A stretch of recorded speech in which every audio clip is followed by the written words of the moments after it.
Hello everyone, welcome to Inner Magic Library. இந்த வீடியோவில் ஒரு யோகியின் சுயசரிதை அத்தியாயம் 11 அத்தியாயம் 15 வரைக்கும் பார்க்க போகிறோம். இந்த நூலை எழுதியிருக்கிறது பரமஹம்ச யோகானந்தர்.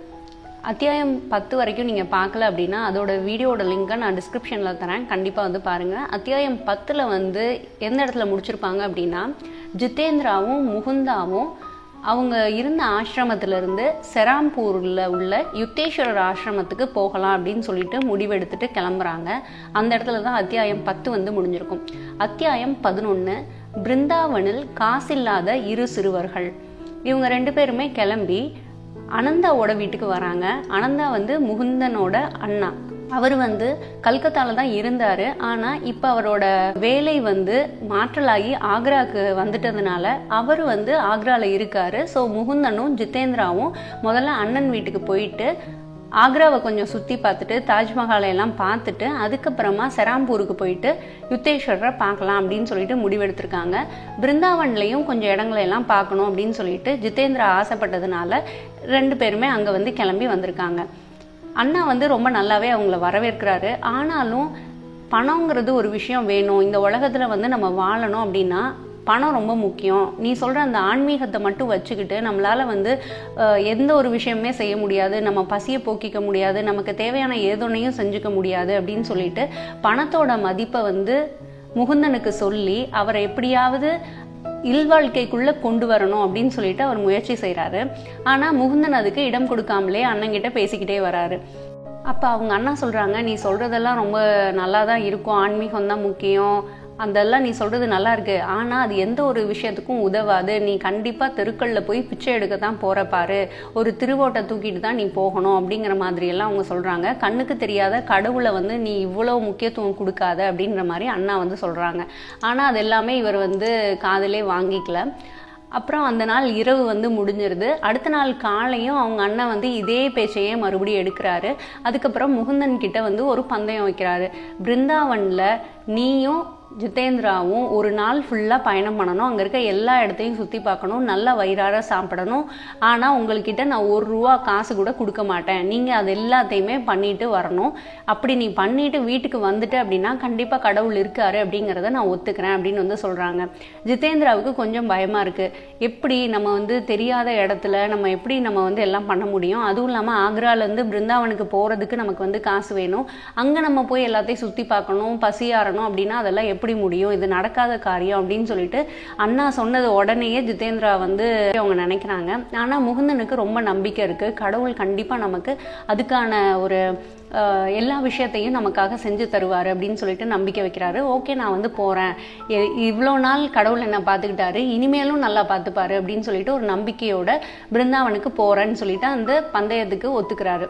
அனந்தா என்ன பண்ணுறாரு அப்படின்னா, ஒரு ரயில்வே ஸ்டேஷனுக்கு போயிட்டு பிருந்தாவனுக்கு டிக்கெட் வாங்கிட்டு இவங்க 2 பேரையும் இவங்க கிட்ட எந்த ஒரு பணமும் இல்லையா அப்படின்னு சொல்லிட்டு பார்த்து செக் பண்ணிட்டு அனுப்புகிறாங்க. இவங்க ரயில் பெட்டியில் உட்காந்தாச்சு. உட்கார்ந்ததுக்கப்புறம் ஜிதேந்திராவுக்கு மனம் அலைப்பாய்ந்துட்டே இருக்குது. ஆனால் இவருக்கு முகுந்தனுக்கு எப்படியும் நமக்கு உதவி கிடைக்கும், நம்ம எல்லாத்தையும் பண்ண முடியும் அப்படின்னு சொல்லிட்டு நினைக்கிறாரு. ஆனால் அனந்தா சொல்லியிருக்காரு, யாருக்கிட்டையும் உங்கள் நிலைமையை எடுத்து சொல்லி எங்களுக்கு உதவுங்க, நாங்கள் இந்த நிலைமையில இருக்கோம்லாம் சொல்லக்கூடாது, பிச்சை எடுக்கக்கூடாது, அந்த மாதிரியெல்லாம் சில கண்டிஷன்ஸ் போட்டு தான் அனுப்பி விடுறாரு. அப்போ இவங்க ட்ரெயினில் போய்கிட்டே இருக்காங்க. கடைசி நிறுத்தத்துக்கு முன் நிறுத்தத்தில் 2 புதிய நபர்கள் அந்த ரயில் பெட்டியில் ஏறுறாங்க. இவங்களுக்கு எதிர்த்தாப்புல உட்கார்றாங்க. உட்கார்ந்த உடனே அந்த நபர்கள் முகுந்தனை பார்த்து கேட்குறாங்க, நீங்கள் யாருப்பா, பெற்றவங்கெல்லாம் யாரும் வரலையா, நீங்கள் 2 பேர் சின்ன பசங்களாக இருக்கீங்க, நீங்கள் வந்திருக்கீங்க, எங்கே உங்கள் கூட வந்தவங்கலாம் எங்கன்னு கேட்குறாங்க. எங்கள் கூட எல்லாம் யாரும் வரல, உங்களுக்கு என்ன, நீங்கள் உங்கள் வேலை பாருங்க அப்படின்னு சொல்லிட்டு முகுந்தன் சொல்கிறாரு. ஆனால் இந்த புதிய நபர்கள் விடுறதா இல்லை. என்ன கிருஷ்ணரை பார்க்கறதுக்காக ஒரு பித்து பிடித்து இப்படி வந்துட்டீங்களா, 2 பேரும் தனியாக வந்துட்டீங்களா, தெரியாத இடத்துல எப்படி நீங்கள் இருப்பீங்க, எங்கே போய் சாப்பிடுவீங்க, வெயில் வேற ரொம்ப அதிகமாக இருக்குது அப்படின்லாம் கேட்குறாங்களாம். ஆனால் இவங்க ஒன்றுமே சொல்லாமல் அமைதியாக இருக்காங்க. அப்போ இந்த புதிய நபர்கள் சொல்கிறாங்க, நீங்கள் எங்கள் கூட வரணும், ஒரு உணவு அருந்திட்டு அதுக்கப்புறமா நீங்கள் எங்கே போகணுமோ போய்க்கோங்க அப்படின்னு சொல்கிறாங்க. ஜிதேந்திராவுக்கும் சரி இந்த ஒரு வாய்ப்பை வந்து கடவுளாக வந்து நமக்கு கொடுத்துருக்காங்க அப்படின்னு சொல்லிட்டு ஜிதேந்திரா நினைக்கிறான். சரி முகுந்தனும் சரி நம்ம தான் போய் பார்க்கலாமே, அதனால என்ன அப்படின்னு சொல்லிட்டு முடிவெடுக்கிறாங்க. ரயில் வந்து கடைசி நிறுத்தத்தில் நிற்குது. இவங்களை நோக்கி ஒரு குதிரை வண்டி வந்து வருது. அந்த குதிரை வண்டியில் இந்த 4 பேரும் வந்து ஏறி போகிறாங்க. அந்த புதிய நபர்கள் வந்து ஒரு ஆசிரமத்துக்கிட்ட வண்டியை நிறுத்த சொல்கிறாங்க. நிறுத்தின உடனே அங்கே வந்து ஒரு முதிய வயது பெண் ஒருத்தி வந்து வர்றாங்க. வந்துட்டு இவங்க 2 பேரையும் வரவேற்கிறாங்க. அந்த முதுமையான மாது பேர் வந்து கௌரி அப்படின்னு வந்து சொல்கிறாங்க. அந்த அம்மா வந்து கேட்குறாங்க, எங்கள் அரசகுமாரர்கள் வரலையா, புதிய 2 மனிதர்களை கூட்டிகிட்டு வந்திருக்கீங்களே அப்படின்னு சொல்லிட்டு அவங்க அந்த புதிய நபர்கள்கிட்ட கேட்குறாங்க. அப்போ சொல்கிறாங்க, இல்லை அரசகுமாரர்களுக்கு வேற ஒரு வேலை இருந்ததுனால அவங்க வரல. அப்போ நாங்கள் யோசிச்சுட்டு இருந்தோம், இன்றைக்கி நம்ம ரெடி பண்ணி வச்சுருக்க விருந்துக்கு நம்ம யாரை கூப்பிட்றதுன்னு சொல்லிட்டு யோசிச்சுட்டு இருக்கும் போது இந்த 2 பசங்களை பார்த்தோம், அதனால இவங்களை கூட்டிகிட்டு வரணுன்ற ஒரு எண்ணம் வந்தது, அதனால கூட்டிகிட்டு வந்திருக்கேன் அப்படின்னு சொன்ன உடனே அந்த கௌரி அம்மா சொல்கிறாங்க, ரொம்ப நல்லது பண்ணியிருக்கீங்க அப்படின்னு சொல்லி சொல்றாங்க. அந்த புதிய நபர்கள் ஆசிரமத்தை விட்டு போயிடுறாங்க. கௌரி அம்மா இவங்களை ரொம்ப அன்பா வரவேற்று அவங்கள வந்து ஆசனம் கொடுத்து உட்கார வச்சுட்டு இலைப்பாடுறதுக்கு கொஞ்சம் பானங்கள்லாம் கொடுத்ததுக்கு அப்புறமா உணவு வந்து பரிமாறதுக்கெல்லாம் எடுத்து வைக்கிறாங்க. அங்க வந்து பாத்தீங்கன்னா 30 வகையான அருமையான உணவுகள்லாம் வைக்கிறாங்க. அந்த உணவுகளை எல்லாம் இதற்கு முன்னாடி ஜிதேந்திராவும் முகுந்தனும் பார்த்ததே இல்லை அப்படின்றத குறிப்பிடுறாரு. அந்த உணவுகள்லாம் அவ்வளவு சூடா அவ்வளவு ருசியா அந்த மாதிரி இருந்ததா. ஏன்னா அரசகுமாரர்களுக்கு செஞ்சதுனால ரொம்ப பிரத்யேகமா நல்லா வந்து அதை பண்ணியிருக்காங்க. கௌரி அம்மா ரொம்ப மனசார அவங்க எல்லாருக்கும் அந்த விருந்தை வந்து கொடுக்குறாங்க.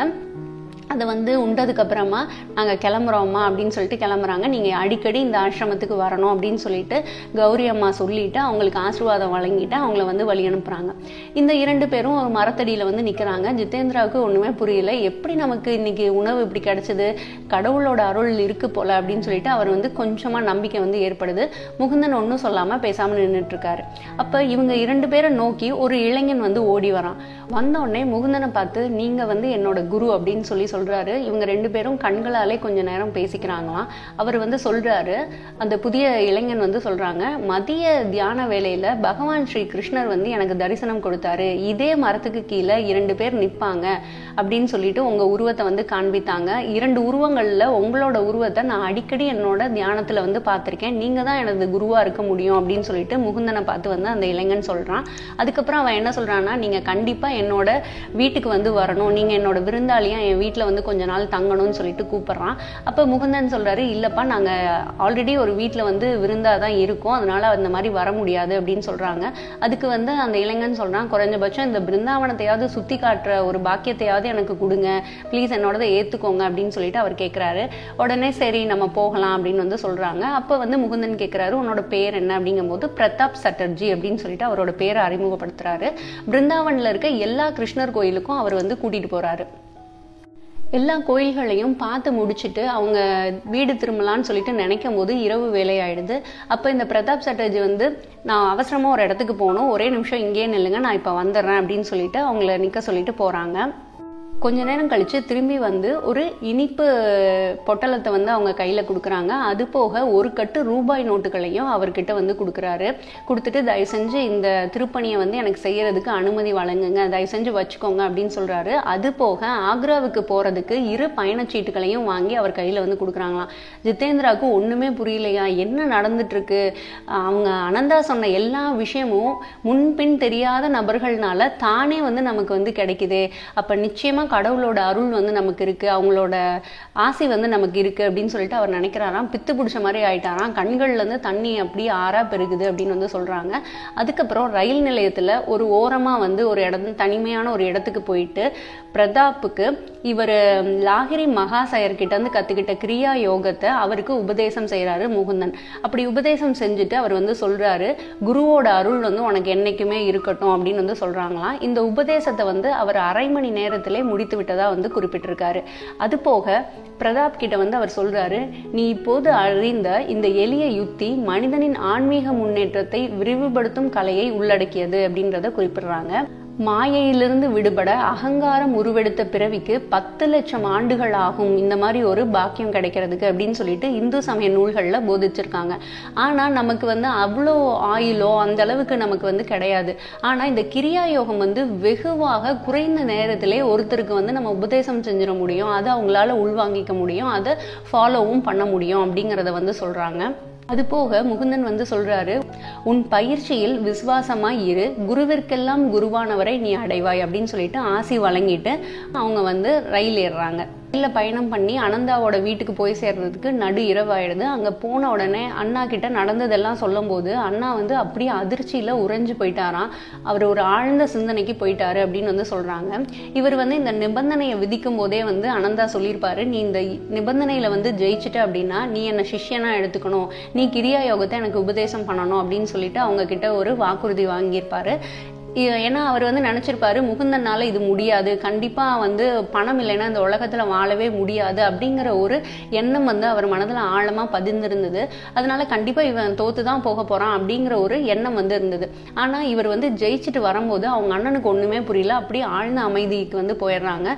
அதுக்கப்புறம் அவரை வந்து ரொம்ப நச்சரிக்கிறாராம், எனக்கு வந்து இப்பவே நீ உபதேசம் பண்ணு, நான் உன்னோட சீடன் ஆகணும், இப்பவே உபதேசம் பண்ணு அப்படின்னு வந்து சொல்றாராம். அப்ப முகுந்தன் சொல்றாரு, ரொம்ப நேரம் ஆயிடுச்சு, அதனால நான் நாளைக்கு காலையில உனக்கு நான் வந்து கிரியா தீட்சை கொடுக்குறேன் அப்படின்னு வந்து சொல்றாங்களாம். ஆனா ஆனந்தா வந்து விடுறதா இல்லையா, நீ கண்டிப்பா எனக்கு இப்பவே வந்து உபதேசம் பண்ணணும்னு சொல்லி ரொம்ப வற்புறுத்தி அந்த இரவே உபதேசம் பண்ணி முகுந்தனுக்கு சீடனா வந்து அனந்தா ஆயிட்டாரு அப்படின்றத சொல்றாங்க. அடுத்த நாள் காலை எழுந்ததும் செராம்பூருக்கு போகலாம் அப்படின்னு சொல்லிட்டு முகுந்தா வந்து ஜிதேந்திரன் கிட்ட சொல்றாரு. ஜிதேந்திராவும் சரி போகலான்னு சொல்லிட்டு ட்ரெயின் ஏறலாம் அப்படின்னு நினைக்கிறாங்க. அந்த டைம்ல ஜிதேந்திராவுக்கு தோணுது, இல்லை என்னோட அப்பா அம்மாவெல்லாம் பார்க்கணும், குடும்பத்தினரை பார்க்கணும்னு எனக்கு ரொம்ப ஆசையா இருக்கு, மாத கணக்கா ஆயிடுச்சு அவங்கள பார்த்து, அதனால நான் முதல்ல அவங்கள போய் சந்திக்க போறேன், நீ செராம்பூருக்கு போயிட்டு உன் குருஜியை வந்து பாரு, நான் அதுக்கப்புறமா உன்னோட கலந்துக்கிறேன் அப்படின்றத சொல்றாரு. சொன்ன உடனே சரின்னு சொல்லிட்டு அவரை வழி அனுப்பிட்டு இவர் மட்டும் செராம்பூருக்கு ரயில் ஏறுறாரு. அவர் ரயில் ஏறும்போது மனதுல வந்து ஒரு எண்ணம் வந்து தோணுது. என்ன அப்படின்னா, குரு வந்து சொல்லியிருப்பாரு காசியில இருக்கும்போது சரியா 28வது நாள் செராம்பூரில் உள்ள என்னை நீ சந்திப்பாய் அப்படின்னு வந்து சொல்லியிருப்பாங்க. அப்ப யோசிச்சு பாக்குறாரு, சரியா 28 நாள் ஆயிருக்கும், அப்பதான் அவர் போய் பார்க்கலான்னு முடிவெடுத்துட்டு பயணம் பண்ணிட்டு இருக்காரு. அப்ப எவ்வளோ ஒரு குருஜிக்கு ஒரு ஞானம் இருந்திருக்கு, ஃபியூச்சர்ல நடக்க போறதை எவ்வளோ அழகா ப்ரெடிக்ட் பண்ணியிருக்காரு அப்படின்னு சொல்லிட்டு அவர் வந்து யோசிக்கிறாராம். செராம்பூருக்கு அவர் போய் இறங்குறாரு. அவரோட ஆசிரமத்தோட முற்றத்துல வந்து நின்றுட்டு இருக்காராம். அவரோட இதயம் வந்து ரொம்ப படபடத்துட்டு இருந்தது அப்படின்னு வந்து சொல்றாரு. அவரோட வாழ்க்கையில 10 ஆண்டுகள் ரொம்ப முக்கியமான காலமாக இந்த ஆசிரமத்துல தான் வந்து கழிந்தது அப்படின்றத அவங்க குறிப்பிடுறாங்க. முதல் தடவையா இப்பதான் அவர் அந்த ஆசிரமத்துல காலடி எடுத்து வைக்க போறாரு. இதோட இந்த அத்தியாயம் வந்து முடியுது. அத்தியாயம் 12. என் குருவின் ஆசிரமத்தில் கழித்த வருடங்கள். நீ வந்து விட்டாய் அப்படின்னு சொல்லிட்டு ரொம்ப ஆச்சரியமா ஆனந்தத்தோட ஸ்ரீ யுத்தேஸ்வரர் வந்து அவரை வரவேற்கிறாராம். முகுந்தன் வந்து சொல்றாரு, நான் உங்களை பின்பற்ற வந்துள்ளேன், நான் மண்டியிட்டு அவர் பாதங்களில் வணங்கினேன் அப்படின்னு சொல்லிட்டு குறிப்பிடுறாங்க. அது எப்படி முடியும், நீ தான் என்னோட விருப்பங்களை எல்லாம் புறக்கணிக்கிறாயே அப்படின்னு வந்து சொல்றாங்க. இனிமேல் இல்லை குருஜி அப்படின்னு வந்து சொல்றாரு. ஏன் அவர் அப்படி சொல்றாரு அப்படின்னா, நீ உன் குடும்பத்தாரோடு சில காலம் வாழணும்னு சொல்லும் போது இவர் என்ன சொல்றாருன்னா, நான் ஆத்ம ஞானம் அடையணுங்கிறதுக்காக தான் வந்திருக்கேன், திரும்பி என் குடும்பத்தோட சேர மாட்டேன் அப்படின்னு சொல்லிட்டு அவங்க காசியில ஒரு வாக்குவாதம் நடந்திருக்கும். அதை நம்ம வந்து பழைய அத்தியாயத்துல வந்து பார்த்திருக்கோம். ஸோ அதே விஷயத்தை இவர் ஞாபகம் வச்சுதான் சொல்றாரு, நீ என் விருப்பங்களை புறக்கணிக்கின்றாயே அப்படின்னு வந்து சொல்றாங்க.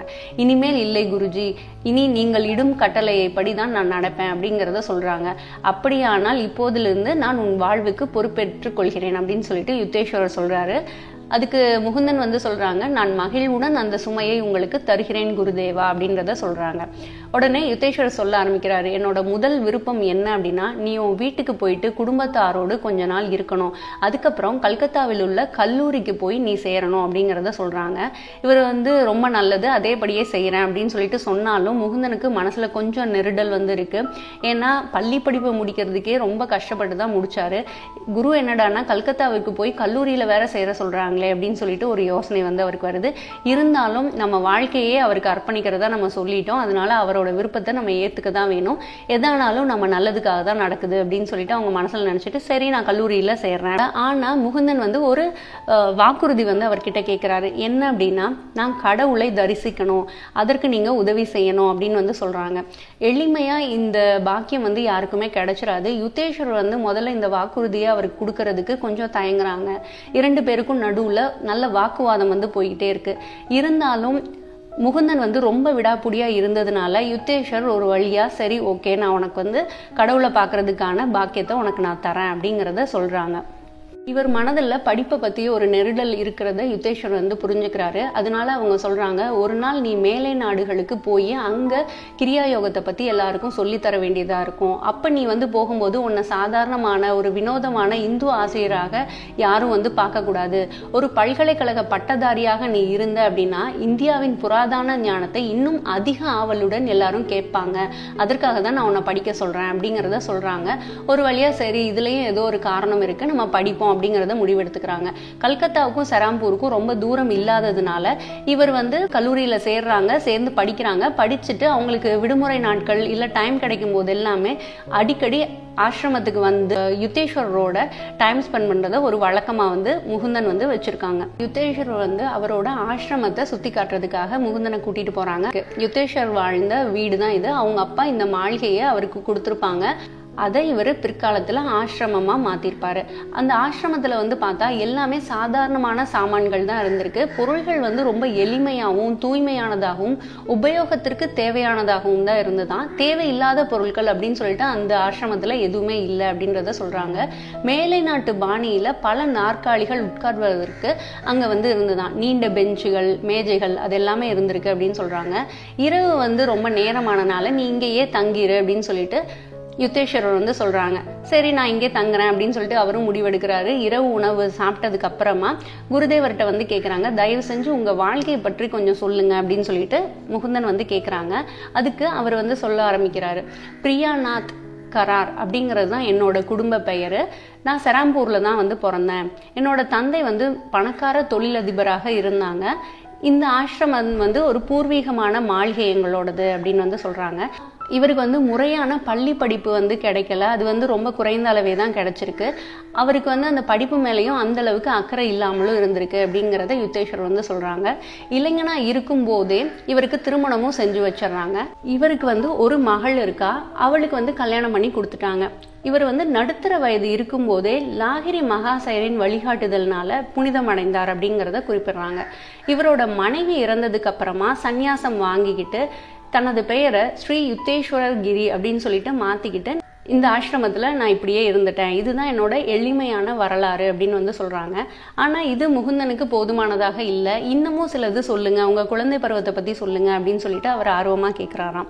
அதுக்கு இவர் சொல்றாரு, சரி, நான் சிலவற்றை உனக்கு வந்து நான் சொல்றேன், ஒவ்வொன்றுலையும் ஒரு படிப்பினையும் அதுல இருக்கு அப்படிங்கிறத சொல்லிட்டு ஆரம்பிக்கிறாங்க. ஒரு முறை அவங்க அம்மா வந்து ஒரு பிசாசின் பயங்கரமான கதையை வந்து சொல்றாங்களாம். அந்த பிசாசு இந்த இருட்டறையில தான் இருக்கு அப்படின்னு சொல்லிட்டு ஒரு அறையையும் சுட்டி காட்டினாங்களாம். உடனே யுத்தேஸ்வரர் என்ன பண்ணாராம், ஓடி போய் அந்த இருட்டறையில போய் பார்த்தாராம். பார்த்துட்டு அவங்க அம்மா கிட்ட வந்து சொன்னாராம், இங்க ஒரு பிசாசும் இல்லையே அப்படின்னு வந்து சொன்னாராம். அதுல இருந்து அவங்க அம்மா பிசாசை பத்தின கதைகள்லாம் சொல்றத விட்டுட்டாங்க அப்படிங்கிறத சொல்றாரு. இதுல என்ன படிப்பினை இருக்கு அப்படின்னா, பயத்தை நேருக்கு நேர் எதிர்கொள்ளணும் அப்படிங்கிறத சொல்றாங்க. அது உன்னை தொந்தரவு செய்வதை நிறுத்திவிடும் அப்படிங்கிறத சொல்றாரு. அதுக்கு அடுத்ததா இன்னொரு நினைவை வந்து அவங்க சொல்றாங்க. அது என்னன்னா, ஒரு அழகில்லாத நாய் வந்து பக்கத்து வீட்டுக்காரருக்கு சொந்தமாக இருக்கு. அந்த நாய் வந்து தனக்கு வேணும் அப்படின்னு சொல்லிட்டு இவர் ரொம்ப அடம்பிடிக்கிறாராம். அப்ப அவங்க அம்மா அப்பா எல்லாம் வந்து சொல்றாங்களாம், அது நல்லாவும் இல்லை, எதுக்காக நீ அது வேணும்னு சொல்லிட்டு ஆசைப்படுற, உனக்கு வேற ஏதாவது நல்ல அழகா இருக்கக்கூடிய ஒரு நாய் வந்து வாங்கி தரேன் அப்படின்னு வந்து சொல்றாங்களாம். ஆனாலும் இவர் இல்ல இல்ல எனக்கு அதே நாய் தான் வேணும்னு சொல்லிட்டு அழுது அடம் பிடிச்சிருக்காராம். இதுல என்ன படிப்பினை அப்படின்னா, ஒன்றின் மேல் வைக்கும் பற்று குருடானது அப்படிங்கிறத சொல்றாரு. அது தனக்கு பிடித்தமான அப்பொருளில் இல்லாத ஒரு கவர்ச்சியை தோற்றுவிக்கிறது அப்படிங்கிறத சொல்றாங்க. மூன்றாவது நினைவா அவர் சொல்றது, அவங்க அம்மா வந்து சில டைம் சொல்லி கேட்டிருக்காங்களாம். என்ன அப்படின்னா, ஒருவரிடம் வேலைக்கு அமர்வது அடிமைத்தனம் போன்றது அப்படின்னு வந்து சொல்லுவாங்களாம். இது அவர் மனத்துல வந்து பதிந்ததுனால அவர் யாருக்கிட்டையுமே வேலைக்கு போகணும் அப்படிங்கிற ஒரு எண்ணமே ஏற்படலையா. எது தேவைப்பட்டாலும் அதை அவரே உருவாக்கிப்பாராம். ஏதாவது உணவுப் பொருள் தேவைன்னா அவரே விவசாயம் பண்ணிப்பாராம். அந்த மாதிரி செஞ்சுக்குவாங்களாம். யாருக்கிட்டையுமே வேலைக்கு போகணும் அப்படிங்கிற உணர்வு வரல அப்படின்றத சொல்றாங்க. இதுல என்ன படிப்பினை அவர் சொல்றாரு அப்படின்னா, நல்லவையும் ஆக்கப்பூர்வமானதுமான அறிவுரைகள் தாம் சிறுவர்களின் உணர்ச்சிமிக்க செவிகளில் விழ வேண்டும். சிறு வயதில் உண்டாகும் கருத்துக்கள் பசுமரத்தாணி போல பதிந்துவிடும் அப்படின்னு வந்து சொல்றாரு. அதுக்கப்புறம் உனக்கு நான் இப்ப கிரியா யோக உபதேசம் செய்ய போறேன் அப்படின்னு சொல்லிட்டு யுத்தேஸ்வர் வந்து சொன்னாராம். ஆல்ரெடி லாகிரி மகாசயரின் 2 சீடர்களான முகுந்தனோட தந்தை மற்றும் அவருக்கு ஆசிரியராக அமர்த்தப்பட்ட சுவாமி கேவலானந்தர் அவங்க 2 பேர்கிட்டையுமே இவர் கிரியா யோகத்தை கத்துக்கிட்டு இருக்காரு. இருந்தாலும் குருதேவர் தனக்குள்ள ஒரு மாற்றத்தை உருவாக்குவாரு அப்படின்னு சொல்லிட்டு அவர் நினைச்சிட்டு இருந்தாராம். முகுந்தனோட உடலை யுத்தேஸ்வரர் தொட்டதும் ஒரு பேரொளி கிளர்ந்தெழுந்தது அப்படின்னு குறிப்பிடுறாங்க. எண்ணற்ற சூரியர்கள் ஒன்று கூடி பிரகாசிக்கும் மகிமையை போல் நான் உணர்ந்தேன் அப்படின்னு எழுதியிருக்காரு. விவரிக்க இயலாத ஒரு பேரானந்த வெள்ளம் என் இதயத்தின் ஆழம் வரை ஆட்கொண்டது அப்படின்னு சொல்லிட்டு குறிப்பிடுறாங்க. அதுக்கப்புறமா இவர் அந்த ஆசிரமத்தை விட்டு கிளம்புறதுக்கு மறுநாள் மதியம் ஆயிடுச்சு அப்படின்றத குறிப்பிடுறாங்க. கல்லூரியில முகுந்தன் சேர்ந்துடுறாரு. அவர் எல்லாரும் மாதிரியும் ரொம்ப நல்லா படிக்க முடியலைனாலும் குறைந்த அளவு மதிப்பெண் வாங்கி எப்படியும் பரீட்சையில தேறிடுறாரு அப்படிங்கிறத குறிப்பிடுறாங்க. ஆசிரமத்துல பாத்தீங்கன்னா தினசரி வாழ்க்கை எந்த ஒரு மாறுதலும் இல்லாம சுமூகமா நடந்துட்டு இருக்கு. குருதேவரோட பழக்கம் எப்படி இருக்கும் அப்படின்னா, படுக்கையிலிருந்து அவர் எப்ப எழுந்திருக்கிறாரு, தூக்கத்துல இருந்து எப்ப விழித்தெழுறாருன்னு யாருக்குமே தெரியாதான். ஏன்னா அவர் அடிக்கடி சமாதி நிலையை அடைந்துருவார் அப்படின்னு சொல்றாங்க. அவர் தூங்கிட்டு இருக்காரா இல்ல சமாதி நிலையில இருக்காரா அப்படிங்கிறத பக்கத்துல போய் நம்ம பார்த்தாதான் தெரியும் அப்படிங்கிறத சொல்றாங்க. அதிகபட்சமா எப்படி கண்டுபிடிப்பாங்கன்னா, அவர் எப்பயுமே குரட்டை விட்டு கொண்டு தூங்கக்கூடிய பழக்கம் இருக்கும். அந்த குரட்டை ஒலி இல்லை அப்படின்னா அவர் தியானத்துல சமாதி நிலையில இருக்காரு அப்படின்னு சொல்லிட்டு புரிஞ்சுப்பாங்களாம்.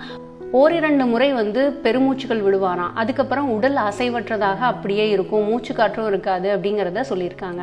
அதுக்கப்புறம் காலை உணவு எப்பயுமே அவர் எடுத்துக்க மாட்டாராம். கங்கை கரையோரமாக வெகு தூரம் நடந்து போறது, அதுக்கப்புறமா அங்க குளிச்சுட்டு மதிய வேளையில தான் உணவு எடுத்துக்கிறத வழக்கமா வச்சிருக்காங்க. குருதேவரோட முகுந்தன் நடை போயிட்டு இருந்த அந்த பயணம் என்னைக்குமே மறக்காது. அது என்னைக்குமே இளமையாக அந்த நினைவுகள் மனதுக்குள்ள இருக்கிறதா குறிப்பிட்டிருக்காங்க.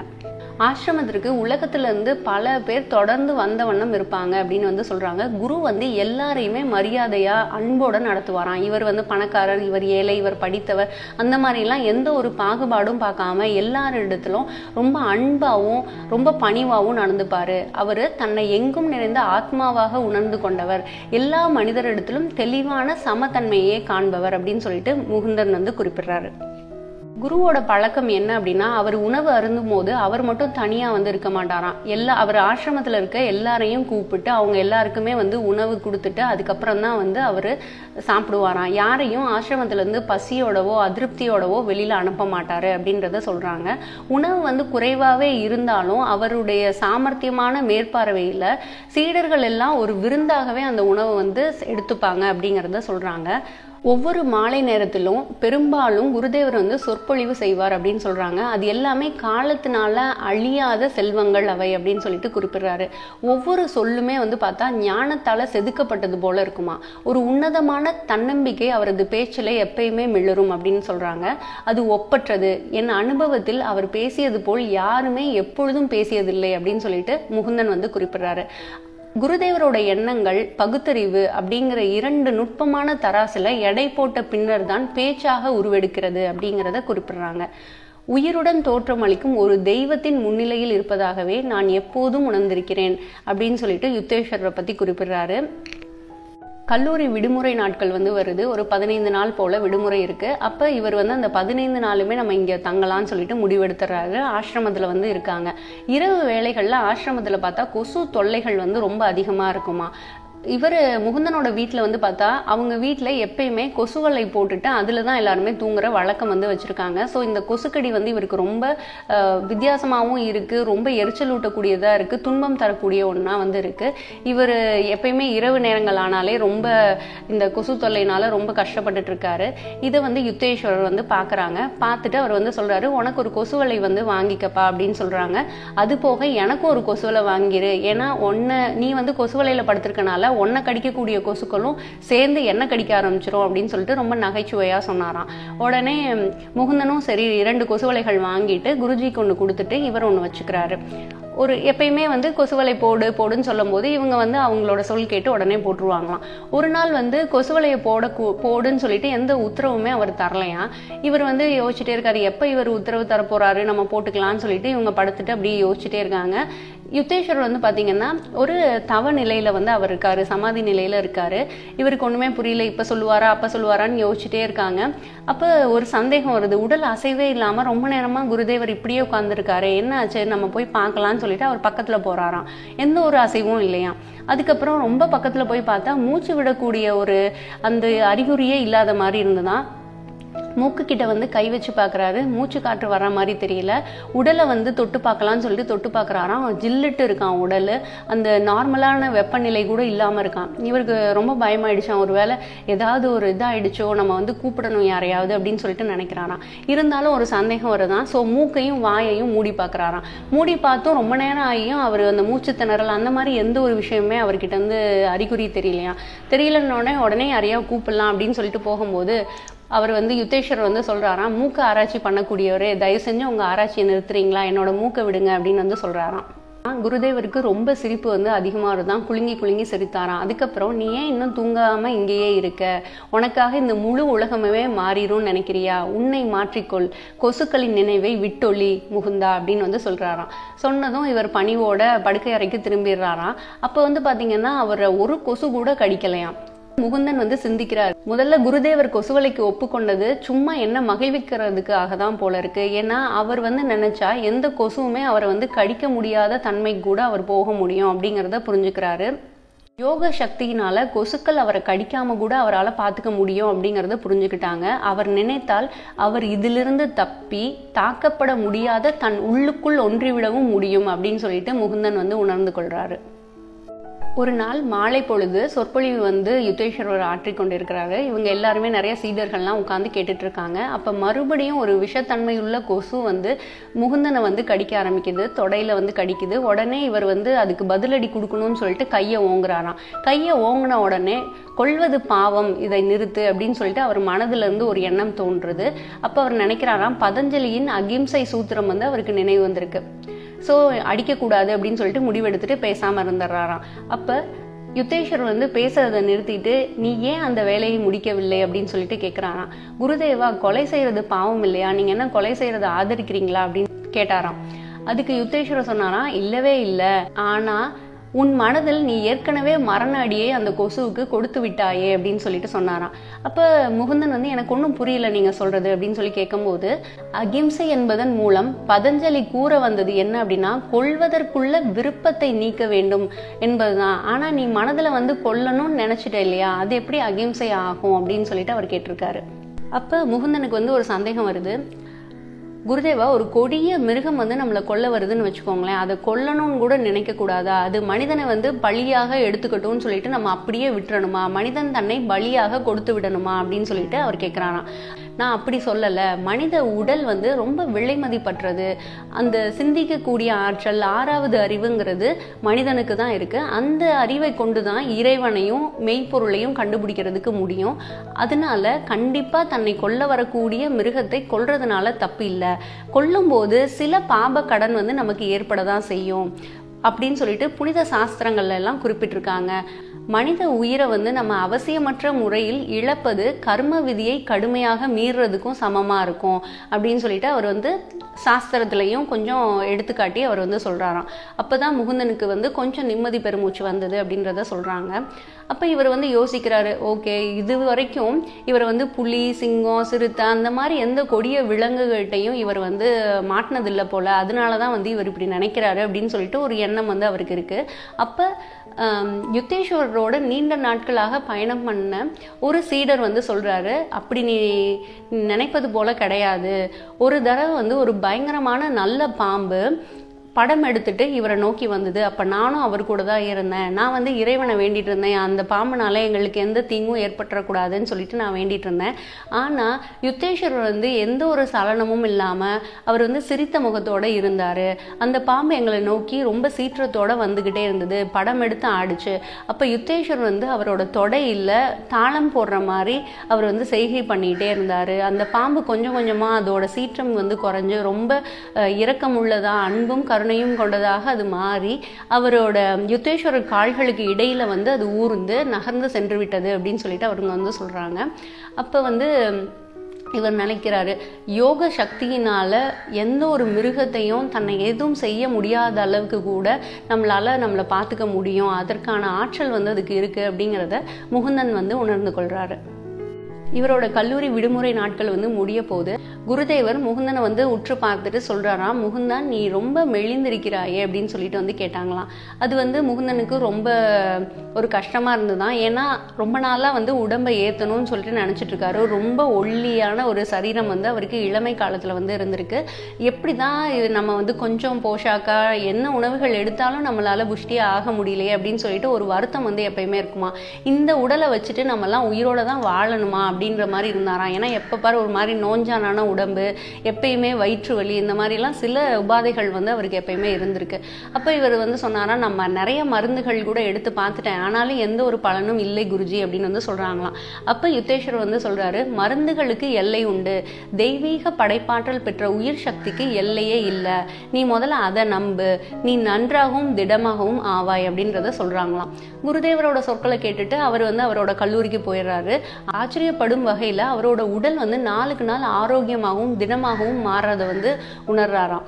அப்ப இவர் வந்து நினைக்கிறாரு, யுத்தேஸ்வரர் தான் மறைமுகமாக நம்மளை வந்து ஆசீர்வாதம் பண்ணியிருக்காரு அப்படின்னு சொல்லிட்டு நினைக்கிறாங்க. 2 வாரங்கள்ல அவரோட உடல் வந்து நல்ல வலுவுடையதாகவும் திடமாகவும் ஆரோக்கியமாகவும் மாறிடுது. மாறின உடனே ரொம்ப மகிழ்வோட ஆசிரமத்துக்கு வந்து போய் அவர்கிட்ட வந்து நன்றி சொல்றாரு. அதுக்கப்புறம் இவர் வந்து குறிப்பிடுறாரு, யுத்தேஸ்வரர் வந்து பல சமயங்கள்ல நீரிழிவு நோய், வலிப்பு நோய், காச நோய் இதனால பாதிக்கப்பட்டவங்களை எல்லாமே வந்து குணப்படுத்துறது இவரே தன் கண்களால பார்த்ததா வந்து குறிப்பிடுறாங்க. அப்ப யுத்தேஸ்வர் வந்து சொல்றாங்களாம், பல ஆண்டுகளுக்கு முன்னால் என் உடலும் வந்து ஒன்ன மாதிரியே நோஞ்சானாதான் இருந்தது, ரொம்ப கவலைப்படும் வகையில ரொம்ப வந்து வீக்கா இருந்தேன். அப்ப நான் வந்து ஒரு நாள் லாகிரி மகாசயரை போய் பார்த்தேன் அப்படின்னு வந்து சொல்றாங்க. அப்ப லாகிரி மகாசயர் வந்துட்டு இவர் போய் சொன்னாராம், நான் வந்து ரொம்ப தீவிரமாக நோய்வாய்ப்பட்டிருக்கேன், நிறைய எடை குறைஞ்சிக்கிட்டே இருக்கேன் நான் அப்படின்னு வந்து சொன்னாங்களாம். அப்ப லாகிரி மகாசயர் சொன்னாராம், ஓ அப்படியா யுத்தேஸ்வரா, நீ உன்னை நலமில்லாமல் ஆக்கி கொண்டு விட்டாய், இப்போது நீ மெலிந்திருப்பதாக நினைக்கிறாய் அப்படின்னு வந்து அவர் சொன்னாராம். இந்த பதில் வந்து அவர் எதிர்பார்த்த மாதிரி இல்லை, ஏதாவது ஆசீர்வாதம் வழங்குவாரு அப்படின்னு நம்ம வந்து பார்த்தோம், இவர் என்ன இப்படி சொல்றாரு அப்படின்னு சொல்லிட்டு இவர் யோசனையோட நிற்கிறாராம். அப்ப லாகிரி மகாசயர் வந்து சொல்றாராம், நாளைக்கு நீ குணமடைந்து விட்டதாக உணர்வாய் என்பது நிச்சயம் அப்படின்னு சொல்லிட்டு ஆசீர்வாதம் வழங்குறாராம். சரின்னு சொல்லிட்டு இவர் அதை ஏற்கும் மனத்தன்மையோட, ஏன்னா குரு என்ன சொன்னாலும் அது நடக்குங்கிற நம்பிக்கை வந்து இவருக்கு இருக்கு. அந்த நாள் இரவு அவர் வீட்டுக்கு போயிடுறாரு. போயிட்டு அடுத்த நாள் காலையில் எந்திரிக்கும் போது கொஞ்சம் குணமடைந்ததா வந்து அவர் உணர்றாராம். உடனே வந்து லாகிரி மகாசயரை போய் பார்த்து, நான் இன்னைக்கு குணமடைந்ததா உணர்றேன், ரொம்ப நன்றி குருஜி, உங்களோட ஆசீர்வாதத்தினால தான் எனக்கு வந்து இது நடந்தது அப்படின்னு சொல்லிட்டு அவர் ரொம்ப மகிழ்வோட சொல்றாராம். அப்ப லாகிரி மகாசயர் வந்து சொல்றாராம், உண்மையாகவா அப்படின்னு சொல்லி கேட்டுட்டு, நீ இன்று உன்னை சக்தி உள்ளவனாக ஆக்கி கொண்டு விட்டாய் அப்படின்னு சொல்றாங்களாம். இல்லை குருதேவா, உங்களோட ஆசீர்வாதத்தினாலதான் எனக்கு இது நடந்தது அப்படின்னு வந்து சொன்னாராம். ஏன்னா வாரக்கணக்கா நான் வந்து இந்த நோயிலே ரொம்ப கஷ்டப்பட்டுட்டு இருந்தேன், உங்களை பார்த்துட்டு போனதுக்கு அப்புறம் தான் எனக்கு வந்து இந்த வியாதியில இருந்து விடுபட முடிஞ்சதுன்னு சொன்னாங்களாம். ஓ அப்படியான்னு கேட்டுட்டு, திரும்பி அந்த வியாதி வந்து கடுமையாகத்தான் போகுது, உன்னோட உடல் பலவீனமாகத்தான் போகுது, நாளைக்கு அது எப்படி இருக்கும் என்று யாரால் கூற முடியும் அப்படின்னு வந்து மறுபடியும் சொல்றாராம். ஐயோ மறுபடி பலவீனமாயிருவேனா, இப்பதான் நோயில இருந்து விடுபட்ட மாதிரி இருந்தது, திரும்பி அந்த நோய் வந்ததுன்னா நான் எப்படி தாங்குவேன் அப்படிங்கிற மனவேதனையோட இவர் வீட்டுக்கு போயிட்டாராம். அதுக்கப்புறம் அடுத்த நாள் காலையில லாகிரி மகாசயரை பார்க்கும் போது ரொம்பவே உடல் மெலிந்து ரொம்ப நோய் அதிகமாகி ரொம்ப வந்து கஷ்டப்பட்டுட்டு வந்தாராம். அப்ப லாகிரி மகாசயர் சொன்னாராம், என்ன நீ மறுபடியும் நோயை வந்து உருவாக்கி கொண்டு விட்டாயா அப்படின்னு வந்து கேட்டாங்களாம். என்ன குருஜி சொல்றீங்க, நேத்து நீங்க நல்லா இருப்பீங்கன்னு சொன்னீங்க, நான் நல்லா இருந்தேன், திரும்பி நோய் வரும்னு சொன்னீங்க, எனக்கு நோய் வந்துருச்சு, என்னை வச்சு நீங்க ஏதாவது விளையாடுறீங்களான்னு சொல்லிட்டு பொறுமை இழந்து கேட்டாராம். அப்ப லாகிரி மகாசயர் வந்து சொன்னாராம், நான் எதுவும் பண்ணல, உன் எண்ணங்கள் தான் உன்னை மாறி மாறி நலமுறவும் நோயுறவும் செய்கிறது அப்படின்றத சொன்னாங்களாம். உன் உள் மனதில் நீ என்ன எதிர்பார்க்கிறாயோ அதற்கு தகுந்தாற்போல் உன் ஆரோக்கியம் அமைகிறது அப்படிங்கிறத சொல்றாராம். மின்சாரம், புவியீர்ப்பு இவைகளெல்லாம் வந்து நம்ம கண்களால் என்றைக்குமே பார்க்க முடியாது, ஆனால் அதுக்குன்னு ஒரு சக்தி இருக்கு இல்லையா, அதே மாதிரி தான் எண்ணத்திற்கும் ஒரு சக்தி இருக்குது அப்படிங்கிறத சொல்கிறாங்க. மனிதனின் மனம் என்பது எல்லாம் வல்ல இறைவனின் உணர்வின் ஒரு சிறு பொறி தான் அப்படிங்கிறத லாகிரி மகாசயர் சொல்கிறாரு.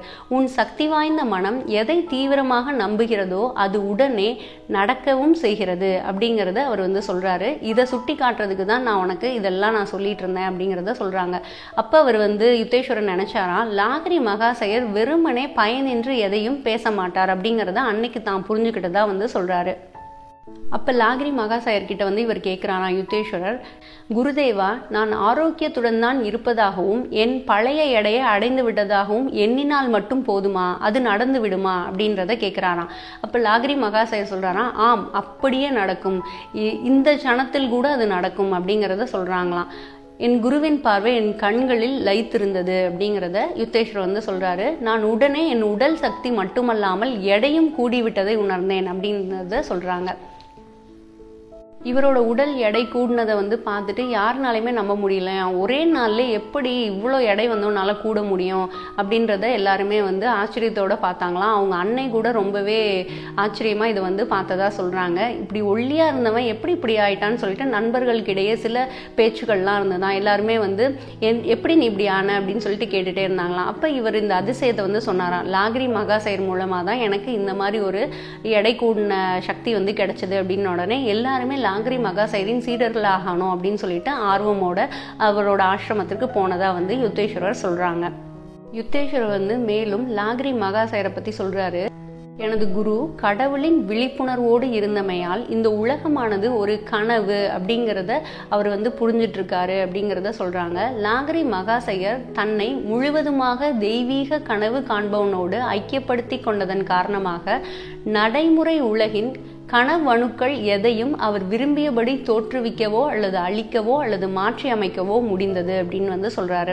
ஏன்னா எந்த ஒரு விஷயத்தையுமே அவர் நினைச்சா கனவணுக்கள் அப்படின்னு வந்து சொல்றாங்க. அந்த சின்ன சின்ன சின்ன விஷயத்த கூட அவரால் மாற்றி அமைக்க முடியக்கூடிய ஆற்றல் வந்து அவர்கிட்ட இருந்ததா சொல்றாங்க.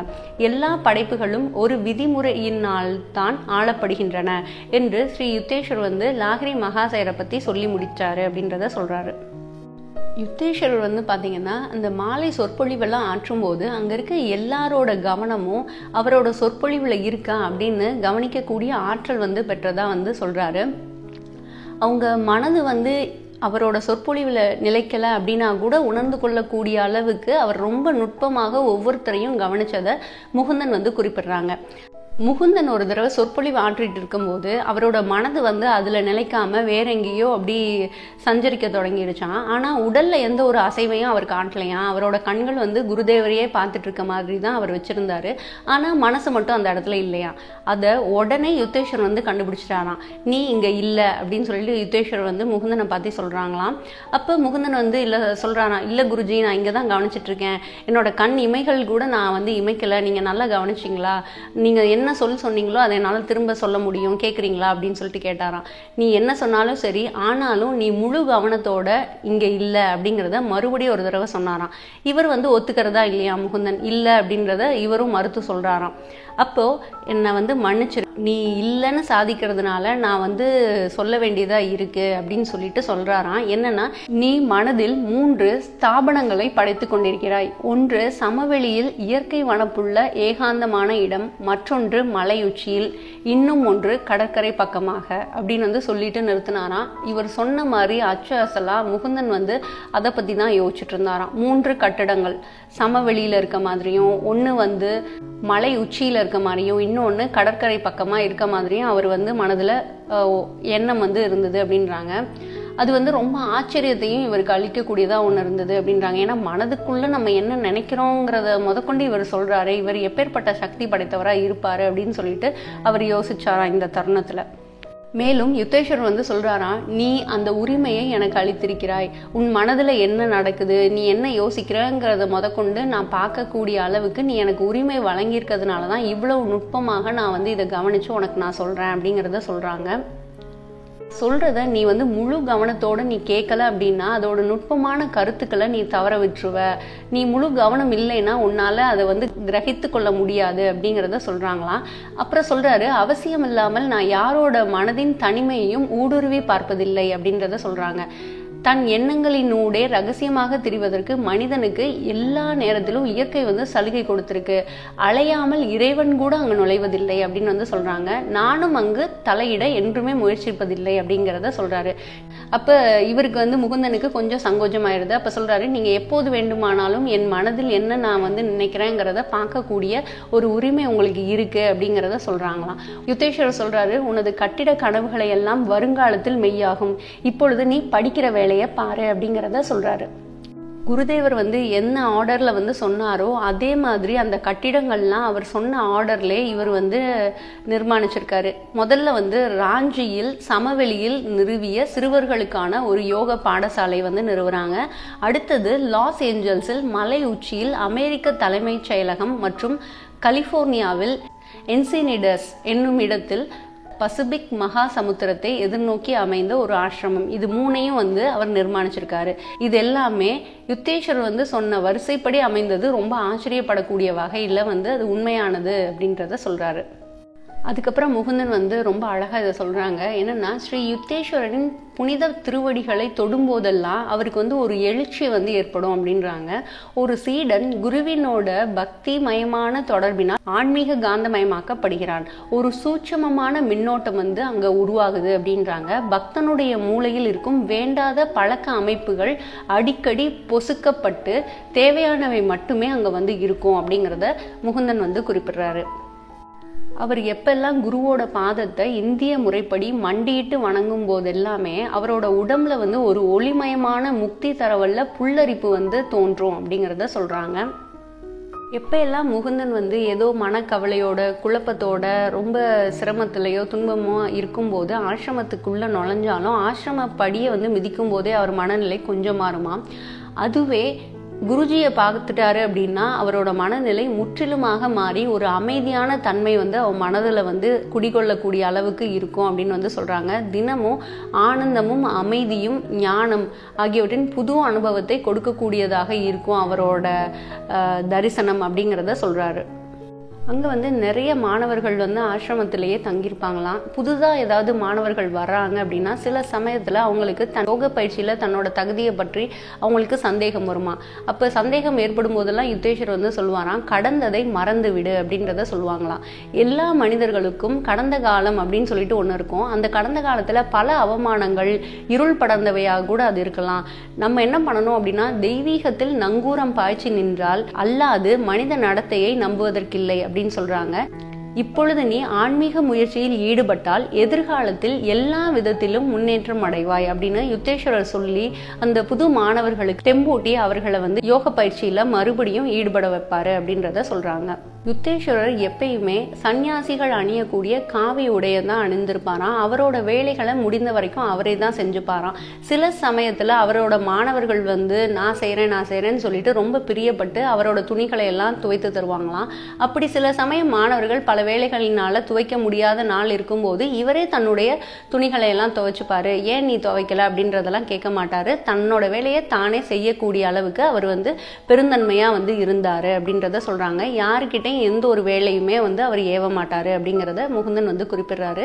அது போக யுக்தேஸ்வர் வந்து சரளமாக ஆங்கிலம், பிரெஞ்சு, வங்காளம், ஹிந்தி ஆகிய மொழிகளில் வந்து பேசக்கூடியவராக இருந்திருக்காரு. சமஸ்கிருதத்தில் ரொம்ப ஞானம் வந்து அவருக்கு இருந்திருக்கு அப்படின்றத சொல்கிறாங்க.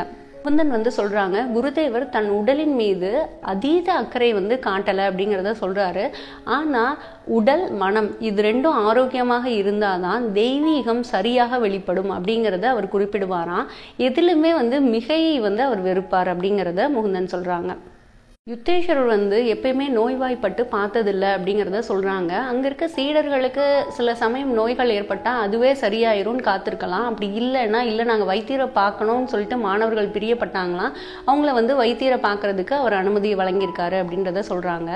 அதுக்கப்புறம் அவர் வந்து சொல்கிறாரு, உடல் ஒரு குளிப்பறிக்கும் நண்பன் அப்படின்னு யுக்தேஸ்வரர் எப்பயுமே சொல்லுவாராம். அளவுக்கு அதிகமாகவோ தேவையில்லாமலோ அதற்கு நம்ம எதையுமே கொடுக்கக்கூடாது அப்படிங்கிறத சொல்கிறாங்க. துன்பமும் இன்பமும் எப்பயுமே தற்காலிக அப்படின்றத சொல்றாங்க. எல்லா இருமைகளையும் அமைதியுடன் பொறுத்து கொண்டு அதே சமயத்தில் அவைகளின் பிடியில் இருந்து விலக முயற்சிக்க வேண்டும் அப்படிங்கிறத சொல்றாங்க. கற்பனை என்கின்ற கதவின் மூலமாகத்தான் வியாதியும் குணமடைதலும் ஏற்படுகிறது அப்படிங்கிறாங்க. நீ நோய்வாய்ப்பட்டிருக்கும் பொழுது உனது நோயை பற்றி உண்மையை கண்டுகொள்ளாமல் இரு அப்படின்றாங்க. நமக்கு நோய் வந்துடுச்சேன்னு நினைக்கவே தேவையில்லை அப்படிங்கிறாங்க. நம்ம அப்படி நினைக்காம இருக்கும் போதே அது நம்மளை விட்டு போயிருங்கிறாங்க. அது எப்படின்னா, கண்டுகொள்ளாமல் இருக்கக்கூடிய விருந்தாளி வந்து சீக்கிரமே போயிடுவாங்க இல்லையா, அந்த மாதிரி நம்ம உடம்புக்குள்ள வந்த நோயும் நம்ம கண்டுகொள்ளாம இருக்கும்போது அது தானாவே போயிடும் அப்படிங்கிறத குறிப்பிடுறாரு. குருதேவரோட சீடர்கள்ல பல மருத்துவர்களும் வந்து இருந்திருக்காங்களாம். உடல் கூறு சாஸ்திரம் பயின்றவர்கள் அதுவங்கெல்லாம் நிறைய பேர் இருந்திருக்காங்க. ஆத்மாவின் விஞ்ஞானத்தை பற்றி ஆராய வேண்டும் அப்படிங்கிற ஒரு நோக்கத்தினால அவங்க எல்லாமே ஆசிரமத்துல வந்து இவரோட சீடர்கள் ஆகணும் அப்படின்னு சொல்லிட்டு பிரியப்பட்டிருக்காங்க. அப்ப யுத்தேஸ்வர் வந்து சொல்லுவாராம், உடல் அமைப்பிற்கு பின்னேதான் சூட்சமமான ஆன்மீக உருவம் மறைந்திருக்கிறது அப்படிங்கிறத சொல்லுவாராம். வெளி பழக்க வழக்கங்களில் மேலை நாட்டை வந்து அவர் பின்பற்றியிருக்காரு. உள் ஆத்ம அனுபவத்துல கீழே நாட்டவராக அவர் திகழ்ந்திருக்காரு அப்படின்றத சொல்றாங்க. மேல் நாட்டின் முன்னேற்றமான கருத்துக்களையும் திறமைகளையும் சுகாதாரமான முறைகளையும் அவர் வந்து பின்பற்றியிருக்காரு. கீழே நாட்டை பொறுத்த வரைக்கும் இந்த யோகா அதெல்லாம் வந்து அவர் கத்துக்கிட்டு உள் ஆத்ம அனுபவத்தை வந்து அவர் பெறணும் அப்படின்னு சொல்லிட்டு ஆராய்ச்சியெல்லாம் செஞ்சு அவர் அந்த மாதிரி இருந்திருக்காரு அப்படிங்கிறத குறிப்பிடுறாரு முகுந்தன். குருதேவர் வந்து ஒரு முறை குறிப்பிட்டாராம், இந்த மண்ணில் இலவசமாக காற்றை சுவாசிக்கும் வரை நம்மளால முடிஞ்ச உதவிகளை சேவைகளை இந்த உலகுக்கு வந்து நம்ம செய்யணும் அப்படிங்கிறத அவர் சொல்கிறாரு. ரொம்ப நன்றி கடனோட நம்ம வந்து நம்ம வேலைகளை எல்லாம் செய்யணுங்கிறாங்க. என்னைக்கு நம்ம மூச்சற்ற நிலையில் கைதேர்ந்து விட்டோமோ அப்போது உலக கடமைகளை கைவிடலாம் அப்படின்றத சொல்றாங்க. என்னதான் யோகம் பயிற்சிகள் இதெல்லாம் செஞ்சுட்டே இருந்தாலும் நம்ம கடமையை ஒரு நாளும் தவற விடக்கூடாது அப்படிங்கிறத இந்த இடத்துல வந்து குருதேவர் தனக்கு சுட்டி காட்டினதா முகுந்தன் சொல்றாங்க. முகுந்தன் வந்து கல்லூரி நாட்கள் போக மீதி நாட்கள்லாம் இங்கேயே இருக்காங்க. குருதேவரோட ரொம்ப நெருக்கத்தில் இருக்கக்கூடிய ஒரு வாய்ப்பு வந்து அவருக்கு கிடைக்குது. ஒரு மிகச்சிறந்த சீடன் அப்படின்னு சொல்லிட்டு எல்லாருமே சொல்லக்கூடிய அளவுக்கு அவர் பக்கத்திலே இருந்து எல்லாத்தையும் அவர் வந்து செஞ்சு கொடுக்குறாரு. அந்த நேரத்தில் குமார் அப்படின்னு சொல்லிட்டு ஒரு சீடன் வந்து புதுசாக வந்து சேர்றாரு. இந்த குமார் வந்து ரொம்ப இளமையானவராகவும் இருக்காரு, ரொம்ப துடிப்பான ஒரு நபராக இருக்காங்க. எல்லா வேலைகளையும் வந்து அவங்க நல்லா செய்கிறாங்க. ஆனாலும் அவங்களுக்கு அந்த தன்முனைப்பு தான் அப்படிங்கிற ஒரு எண்ணம் வந்து அவருக்கு இருக்கு. இருந்தாலும் யுத்தேஸ்வர் வந்து குமாருக்கு அதிகப்படியான சலுகைகள் தர்றதா முகுந்தனும் மற்ற சீடர்களும் உணர்றாங்க. அப்ப யுத்தேஸ்வரோட மனநிலை எப்படி வந்து இருக்குன்னா, இவங்கிட்ட சில குறைகள் இருக்கு, ஆனாலும் நம்ம எந்த ஒரு விஷயத்தை இவங்கிட்ட சொல்லி கொடுத்தாலும் உடனே அதை வந்து பிடிச்சுக்கிறான், இவன் சீக்கிரத்திலே மேல வரக்கூடிய வாய்ப்புகள் இருக்கு அப்படின்னு சொல்லிட்டு அவர் உணர்ந்திருக்காரு. அதனால நிறைய பொறுப்புகள் வந்து கொடுக்குறாங்க. முகுந்தன் வந்து எல்லா வேலையும் செஞ்சுட்டு இருப்பாங்க. சமையல் வேலை வந்து அந்த அளவுக்கு அவர் வந்து செஞ்சதில்லை, மேம்போக்காக மற்ற வேலைகள்லாம் செஞ்சிருக்காங்க. குமார் வந்ததும் என்ன பண்றாரு அப்படின்னா, நீ சமையல் வேலையையும் பெருக்குவதையும் நீ வந்து செய்ய, இந்த புது பையன் வந்து மற்ற வேலைகளை எல்லாம் செய்யட்டும்னு சொல்லி சொல்றாங்க. அப்ப மற்ற சீடர்களுக்கு கொஞ்சம் கஷ்டமா இருக்கு. இருந்தாலும் முகுந்தன் இதுவும் ஆசிரமத்துல ஒரு வேலை தானே அப்படின்னு சொல்லிட்டு அவரும் ரொம்ப பெருமையா எடுத்து செய்யறாராம். இந்த குமார் வந்து வாய்ப்பு கிடைக்கும் போதெல்லாம் முகுந்தனை வந்து மட்டம் தட்டுறது இல்ல அவரை பத்தி குறை சொல்றது அந்த மாதிரியே வந்து இருந்திருக்கான். மற்ற சீடர்களுக்கு நீயே வந்து தலைமை பொறுப்பை ஏத்துக்கிட்டு அவங்க எல்லாருக்கும் என்னென்ன வேலைகள் செய்யணும் அப்படிங்கறத நீயே சொல்லு அப்படின்னு சொல்லிட்டு சொல்றாங்களாம். முதல்ல முகுந்தன் தான் அந்த வேலையை வந்து பார்த்திருக்காரு. குமாருக்கு அந்த வேலை வந்து கொடுக்கப்பட்டது. ஆனாலும் மற்ற சீடர்கள்லாம் வந்து முகுந்தன் கிட்டே போய் நான் இது செய்யணும் அது செய்யட்டுமா அப்படின்னு சொல்லிட்டு கேட்டுட்டே இருக்காங்களாம். முகுந்தன் கிட்டே வந்து எல்லாம் போய் பேசுறாங்களாம். குமாரை வந்து அந்த அளவுக்கு மதிக்கவே இல்லையா. அப்ப இவருக்கு வந்து கொஞ்சம் கஷ்டமா இருந்ததான் குமாருக்கு. அதனால குருஜி நீங்க என்னதானே தலைமை பொறுப்புல வச்சிருந்தீங்க, ஆனாலும் முகுந்தன் கிட்டே தான் போய் எல்லாருமே பேசுறாங்க, அவங்கிட்டே தான் எல்லாம் கேட்கறாங்க அப்படின்னு சொல்லிட்டு சொன்னானா. இப்ப யுத்தேஸ்வர் வந்து சொன்னாராம், தகுதியான தலைவருக்கு சேவை செய்வதில் தான் விருப்பம் இருக்கணும், அதிகாரம் செய்வதில் இருக்கக்கூடாது. அதிகாரம் செய்யற அப்படின்னா மத்தவங்க எல்லாம் உங்ககிட்ட வந்து வரமாட்டாங்க. நீ வந்து சேவை மனப்பான்மையோட இருந்தேன்னா தான் உன்னை தலைவரா ஏத்துப்பாங்க அப்படிங்கறத நீ புரிஞ்சுக்கணும் அப்படிங்கிறதுக்காக தான் முகுந்தன் கிட்ட இருந்து அந்த பொறுப்பை வாங்கி உனக்கு கொடுத்துட்டு அவனுக்கு நான் அடுப்பங்கரை பொறுப்பை கொடுத்தேன். அது வந்து தலைவரோட குணம்ங்கிறது சேவை செய்யக்கூடியவங்களோட குணமா வந்து இருக்கணும், ஆனா அது உங்ககிட்ட இல்லை அப்படின்னு சொல்லிட்டு பழையபடியே வந்து வேலையை நீ அடுப்படி வேலையே செய்ய அவர் வந்து தலைமை பொறுப்பை ஏத்துக்கட்டும்னு சொல்லிட்டு மாத்தி செஞ்சாராம். ஒரு நாள் குமார் வந்து முகுந்தன் கிட்ட காரணமே இல்லாம ரொம்ப கொடுமையா பேசுறானா. அது முகுந்தனுக்கு வருத்தத்தை ஏற்படுத்தினதா இருந்தது. குமாரோட அட்டூழியம் வந்து நாளுக்கு நாள் அதிகமாயிட்டே இருந்ததா, அவரோட கெட்ட தன்மை வந்து அதிகமாயிட்டே இருந்ததா, அந்த நல்ல தன்மை வந்து கொஞ்சம் கொஞ்சமா மறைய ஆரம்பிச்சிருது. யுத்தேஸ்வரருக்கு அவரோட நிலைமையை வந்து பாக்குறதுக்கு பிடிக்கல, ஆசிரமத்துல அவன் இருக்கிறதுக்கு தகுதியே இல்லை அப்படின்னு சொல்லிட்டு முடிவெடுக்கிறாரு. அப்ப யுத்தேஸ்வரர் வந்து முகுந்தன் கிட்ட ரொம்ப வருத்தமா சொன்னாராம், என் பேச்சை வந்து அவன் கேட்டுட்டு கெட்ட சகவாசங்களை எல்லாம் வந்து அவன் விட்டுருந்தான் அப்படின்னா இவ்வளவு கீழே விழுந்திருக்க மாட்டான், அவன் என் பாதுகாப்பை நிராகரித்து விட்டான், இனிமேல் கொடூரமான உலகம்தான் அவனுக்கு குருவாக இருக்கும் அப்படின்னு வந்து சொல்றாரு. நீயே அவனை ஆசிரமத்திலிருந்து வெளியே போக சொல்லக்கூடிய பொறுப்பை வந்து ஏத்துக்கோ, நாளைக்கு அவன் இந்த ஆசிரமத்துல இருக்கக்கூடாது அப்படின்னு சொல்லிட்டு அவனுக்கு வந்து உத்தரவு வந்து பிறப்பித்தாராம். யோக பயிற்சி பெறுறதுக்கு பெண்களுக்கு எல்லா தகுதியும் இருக்கு அப்படின்னு சொல்லிட்டு யுத்தேஸ்வரர் வந்து சொல்லியிருக்காராம். யுத்தேஸ்வரர் வந்து பெண்களை என்னைக்குமே தவிர்த்ததில்லை அப்படின்றத சொல்றாங்க. மனிதனின் வீழ்ச்சிக்கு பெண்கள் தான் காரணம் அப்படின்னு சொல்லிட்டு சில பேர் வந்து தவறுதலா குறை கூறுறாங்க அப்படிங்கிறதையும் யுத்தேஸ்வரர் வந்து சொல்லியிருக்காரு. அப்ப முகுந்தன் வந்து கேட்குறாங்க, சில பேர் வந்து பெண்கள் தான் ஆண்கள் வந்து சபலமாறதுக்கு காரணம் அப்படிங்கிறதெல்லாம் சொல்றாங்க, பெண்களை தவிர்க்கணும் அப்படின்லாம் வந்து சொல்றாங்களே, ஆண்கள் கெட்டு போறதுக்கு அவங்க தான் காரணங்கிறாங்க, பெரிய மகான்கள்லாம் பெண்கள் தான் நரகத்தின் வாயில் அப்படின்லாம் வந்து சொல்றாங்களே, இதெல்லாம் உண்மையா, ஏன் அவங்க அப்படிலாம் சொல்றாங்க, ஏன் அதை சொல்லியிருக்கணும் அப்படின்னு சொல்லிட்டு கேட்குறாராம். அதுக்கு யுத்தேஸ்வரர் வந்து சொல்றாங்க, ஆரம்ப காலத்துல ஒரு பெண் அவருக்கு மிக பெரும் தொந்தரவாக இருந்திருக்கணும், அவரோட அமைதியை வந்து குலைத்திருக்கணும், அதனாலதான் அந்த மகான் வந்து இப்படி குறிப்பிட்டிருக்காரு அப்படின்னு வந்து சொல்றாங்க. இல்லாவிட்டால் அவர் பெண்ணை கண்டனம் செய்யாமல் தன் சுய கட்டுப்பாட்டில் உள்ள சில குறைகளைத்தான் கண்டித்திருப்பார் அப்படிங்கிறத குறிப்பிடுறாங்க. இது ரொம்ப சிந்திச்சு பார்க்க வேண்டிய ஒரு வாக்கியம். ஆள் உணர்ச்சியின் மாயையிலிருந்து தப்பிக்கிறதுக்கு மாணவர்களுக்கு யுத்தேஸ்வரர் பொறுமையாக அவர்கள் பிரச்சனை என்ன அப்படிங்கறத புரிஞ்சுக்கிட்டு அதுக்கேற்ற மாதிரி புத்திமதிகளை வந்து சொல்லுவாராம். பேராசை இல்லாத பசி நியாயமானது போல் பாலுணர்ச்சியும் இயற்கையால் வம்ச விருத்திக்காக தான் உண்டாக்கப்பட்டிருக்கிறது. திருப்தியுறாத உடல் உணர்ச்சியை தூண்டுவதற்காக உருவாக்கப்பட்டதில்லை அப்படின்னு சொல்லிட்டு யுத்தேஸ்வரர் சொல்லியிருக்காங்க. தவறான இச்சைகளை கண்டிப்பா நீங்க அழிச்சிடணும் அப்படிங்கிறத சொல்றாங்க. அப்படி இல்லை அப்படின்னா உன் சூட்சம சரீரம் பூத உடலை விட்டு பிரிந்த பிறகும் கூட இவ்விச்சைகள் உன்னுடன் தங்கி இருக்கும் அப்படிங்கிறத குறிப்பிடுறாங்க. உடல் பலவீனமாக இருந்தாலும் கூட மனம் மட்டும் இடைவிடாமல் தடுத்து கொண்டிருக்க வேண்டும்.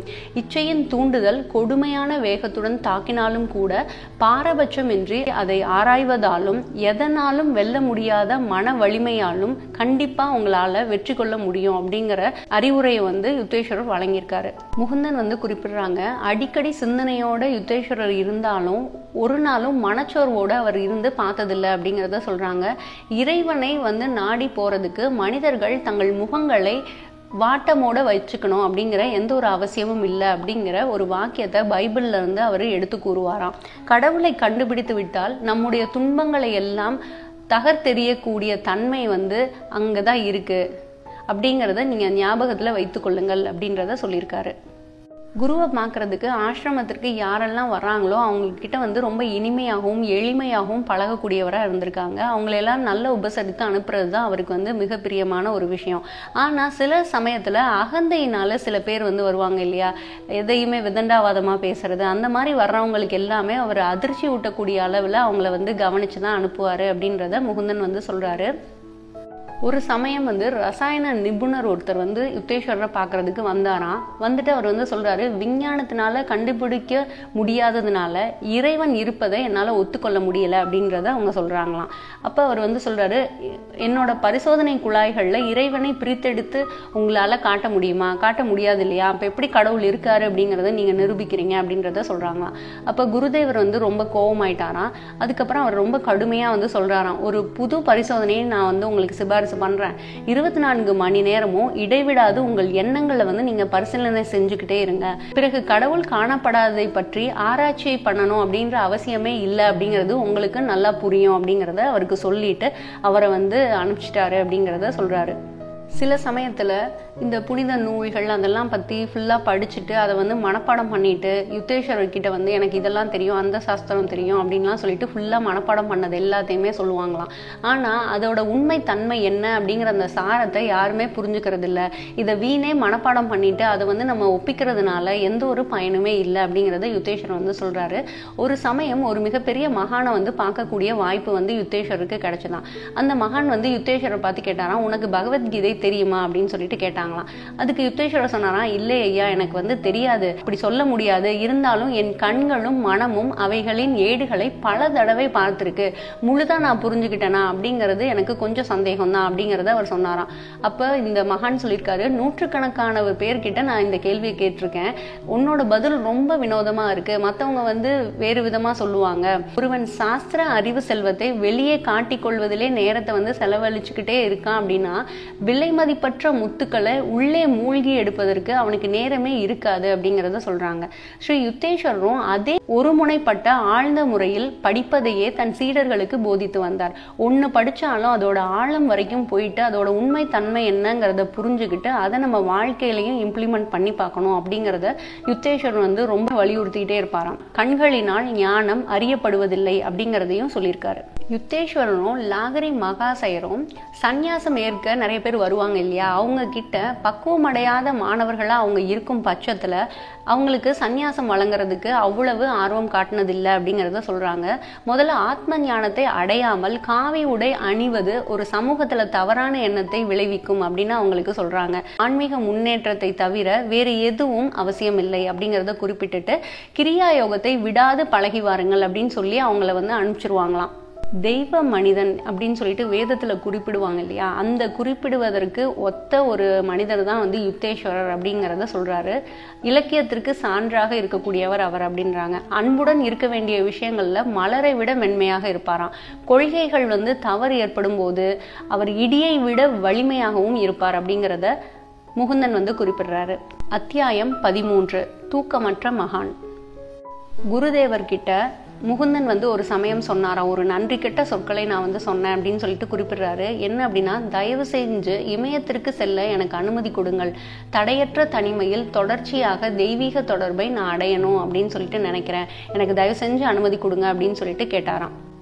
அப்போ அவரோட மனநிலை வந்து எப்படி இருந்ததுன்னா, ஆசிரம கடமைகள் மற்றும் கல்லூரி படிப்பு இவைகள்னால அவர் வந்து ரொம்ப பொறுமை இழந்த ஒரு மனநிலையில இருக்கும்போது அவர் வந்து கேட்டாராம். அவர் கேட்கும்போது ஆசிரமத்துக்கு அவர் வந்து 6 மாத காலம்தான் ஆயிருக்கு. அந்த சமயத்துல அவர் இந்த மாதிரி ஒரு நன்றி கெட்ட ஒரு வார்த்தைகளை வந்து என் குருவை பார்த்து நான் சொன்னேன் அப்படிங்கிறத அவர் சொல்றாரு. இன்னைக்கு அதை நினைச்சா கூட ஏன் அப்படி நான் பேசினேன் அப்படி அந்த வருத்தம் எனக்கு இன்னைக்கு கூட இருக்கு அப்படிங்கிறத சொல்றாங்க.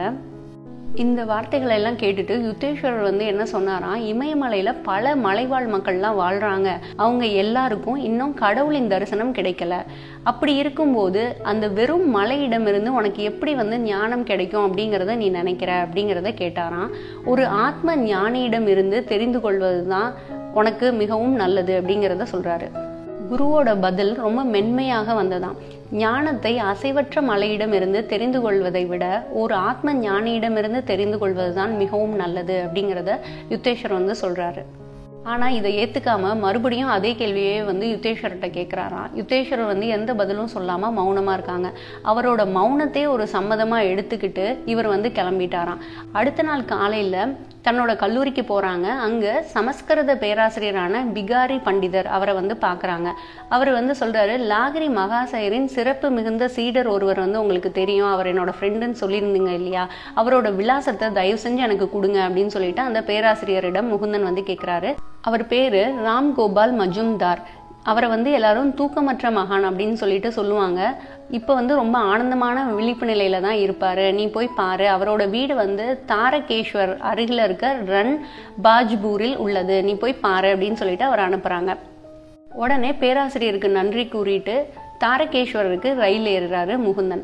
அந்த தூக்கமற்ற மகானிடம் இமயமலை சாரலின் தனிமையில் தியானம் செய்யறதுக்கு அனுமதி வாங்கிட்டு என்னோட மனதில் இருக்க ஐயங்களை எல்லாம் போக்கி அமைதிப்படுத்திட்டு நம்ம வந்து போகலாம் அப்படின்னு சொல்லிட்டு அவர் வந்து நினைக்கிறாரு. பேராசிரியரான பிகாரி பண்டிதர் வந்து சொல்றாரு, ராமகோபால் வங்காளத்தில் தனிமையான குகைகளில் பல வருடங்கள் கிரியா யோகம் பயிற்சி செய்து பலமான ஞான ஒளி பெற்றிருக்காரு அப்படின்னு சொல்லிட்டு குறிப்பிட்டு இருந்திருக்காரு. அதனால இவருக்கு ஒரு ஆழ்ந்த நம்பிக்கை இருக்கு, நம்ம அவர்கிட்ட போயிட்டு நம்ம மனசுல இருக்க எல்லா சந்தேகங்களையும் கேட்டுட்டு இமயமலை பயணத்தை நம்ம தொடரணும் அப்படின்னு சொல்லிட்டு அவர் முடிவெடுத்துறாரு. புனித தாரகேஸ்வரர் கோயிலுக்குள்ள அவர் வந்து போறாரு. அங்க வந்து கர்ப்பகிரகத்துல வட்டமான ஒரு கல் இருக்கு, அதுதான் வந்து லிங்கமா அங்க வந்து சாமி கும்பிடுறாங்க. கோயில் வாசலுக்கு போயிட்டு அந்த சாமியை வந்து பார்க்கும்போது அவர் மனம் வந்து ஒரு வைராக்கியத்தோட இருந்ததுனால இந்த கல் சின்னத்தின் முன்னால எல்லாம் நான் வணங்கணும் அப்படின்னு சொல்லிட்டு நினைக்கல. இறைவனை ஆத்மாவுக்குள் மட்டுமே தேடணும் அப்படின்னு சொல்லிட்டு அந்த எண்ணத்தை மட்டும் மனசுல வச்சுக்கிட்டு அங்க மண்டிட்டு வணங்காம அந்த கோயிலை விட்டுட்டு கிளம்புறாரு.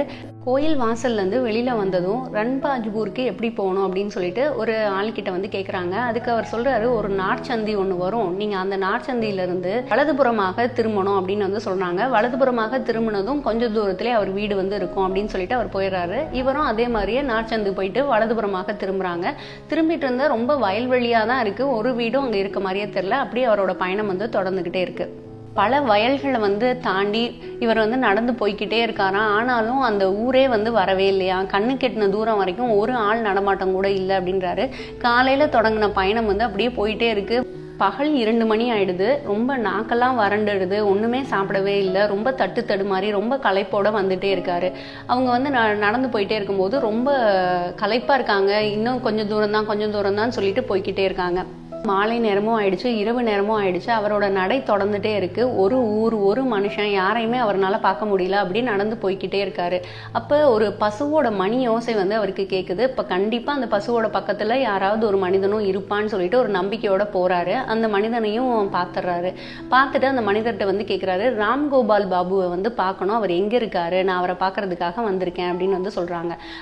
அப்போ அந்த பசுவை வந்து மேய்ச்சிட்டு இருந்தவன் வந்து சொல்கிறான், ரன்பாஜ்பூர்லேருந்து நீங்கள் வெகு தூரத்துக்கு வந்துட்டீங்க. அந்த நார்ச்சந்திலேருந்து நீங்கள் இடதுபுறம் தான் திரும்பணும், வலதுபுறம் திரும்பி இருக்கக்கூடாதுன்னு சொல்லிட்டு அவர் சொல்கிறாரு. அப்புறம் ரொம்ப இரவு நேரம் ஆகிட்டதுனால மறுபடியும் இவ்வளோ தூரம் கடந்து வந்த தூரத்தெல்லாம் மறுபடியும் நடந்து போகிறதுங்கிறது ரொம்ப பெரிய விஷயம். ரொம்ப பணிவாக கேட்டுட்டு அவரோட வீட்லேயே அன்னைக்கு இரவு வந்து தங்குறாரு. அந்த குடியானவனும் அவருக்கு நல்ல உணவுகள்லாம் வழங்குறாரு.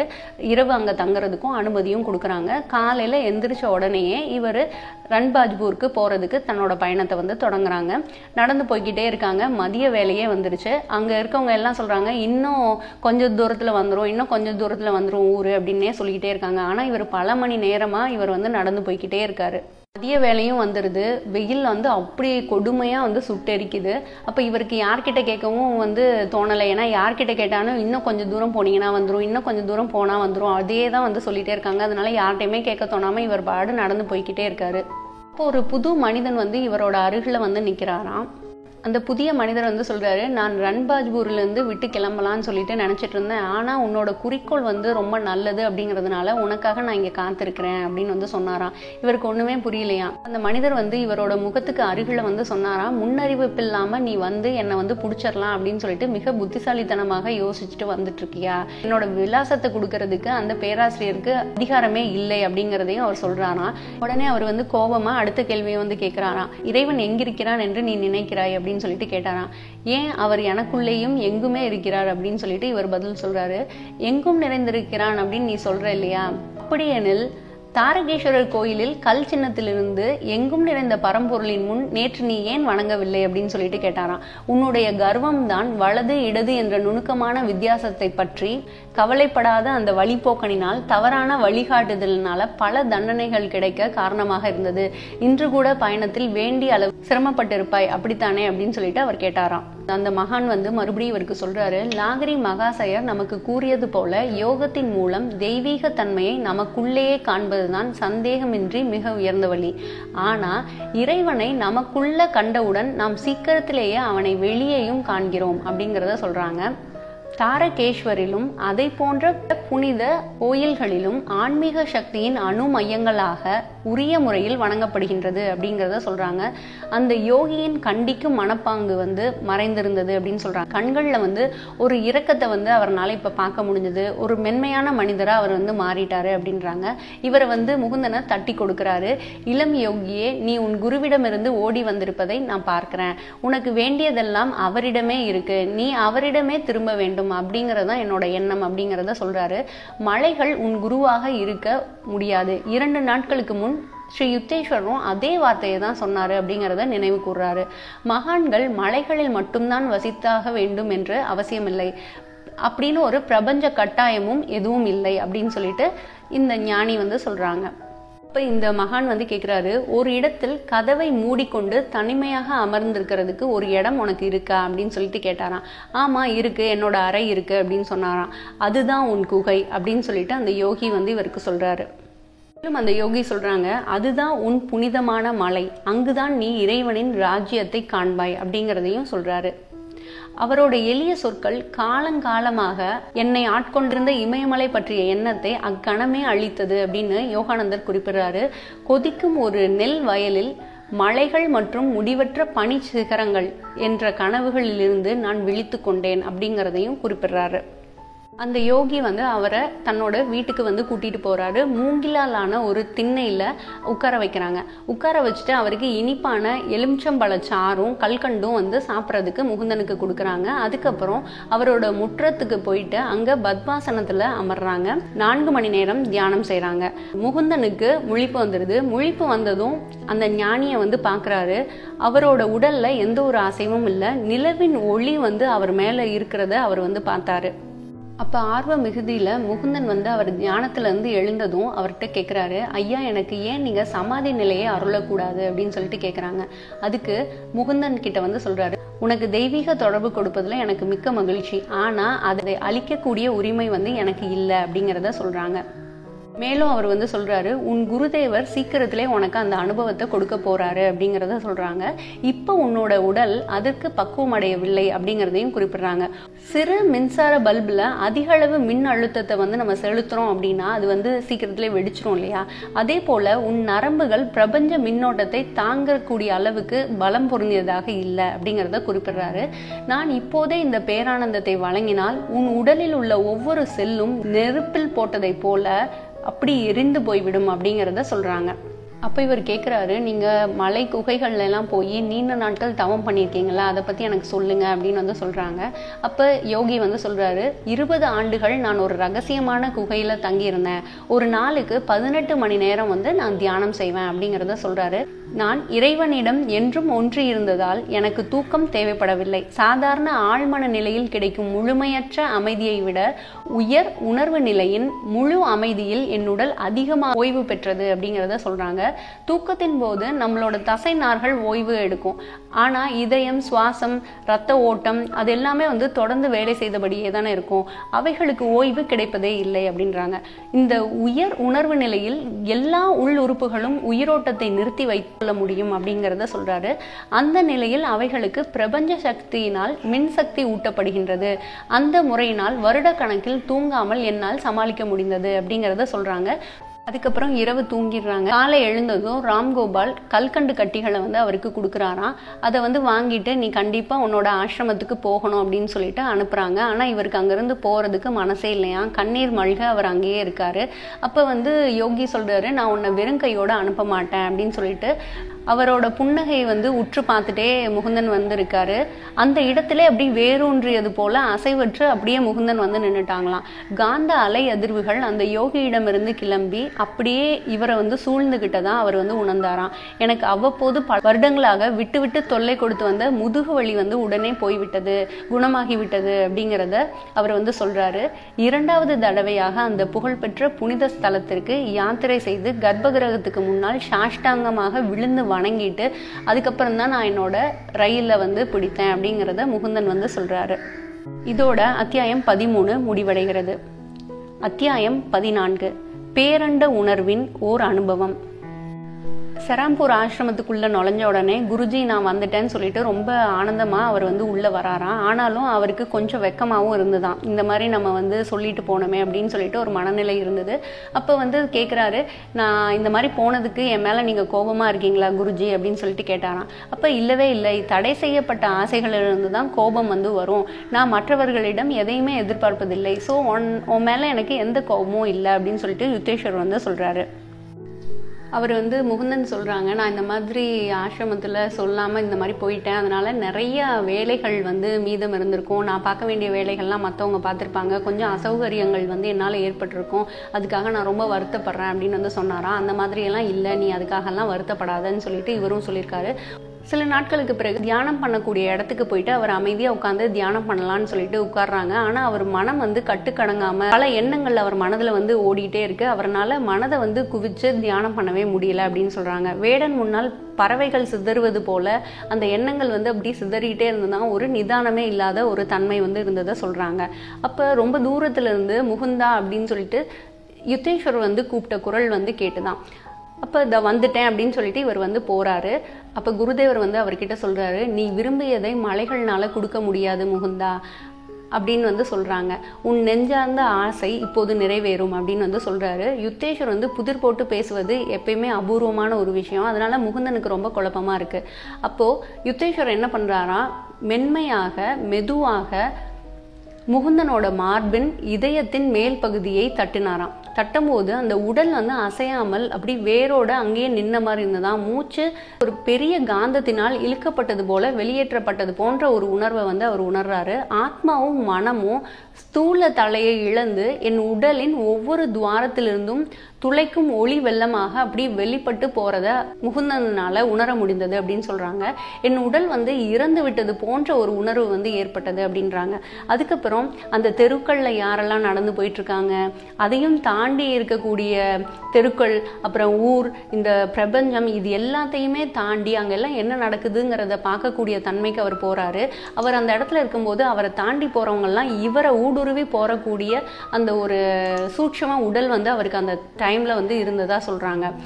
அப்ப அவர் வந்து என்ன உணர்றாருன்னா, அந்த பெரிய இறை உலகத்தின் மையத்திலே அவர் வந்து இருந்ததை உணர்றாரு. ஒரு புள்ளியாக அவர் வந்து தன்னை வந்து அந்த இடத்துல பார்த்ததா சொல்றாங்க.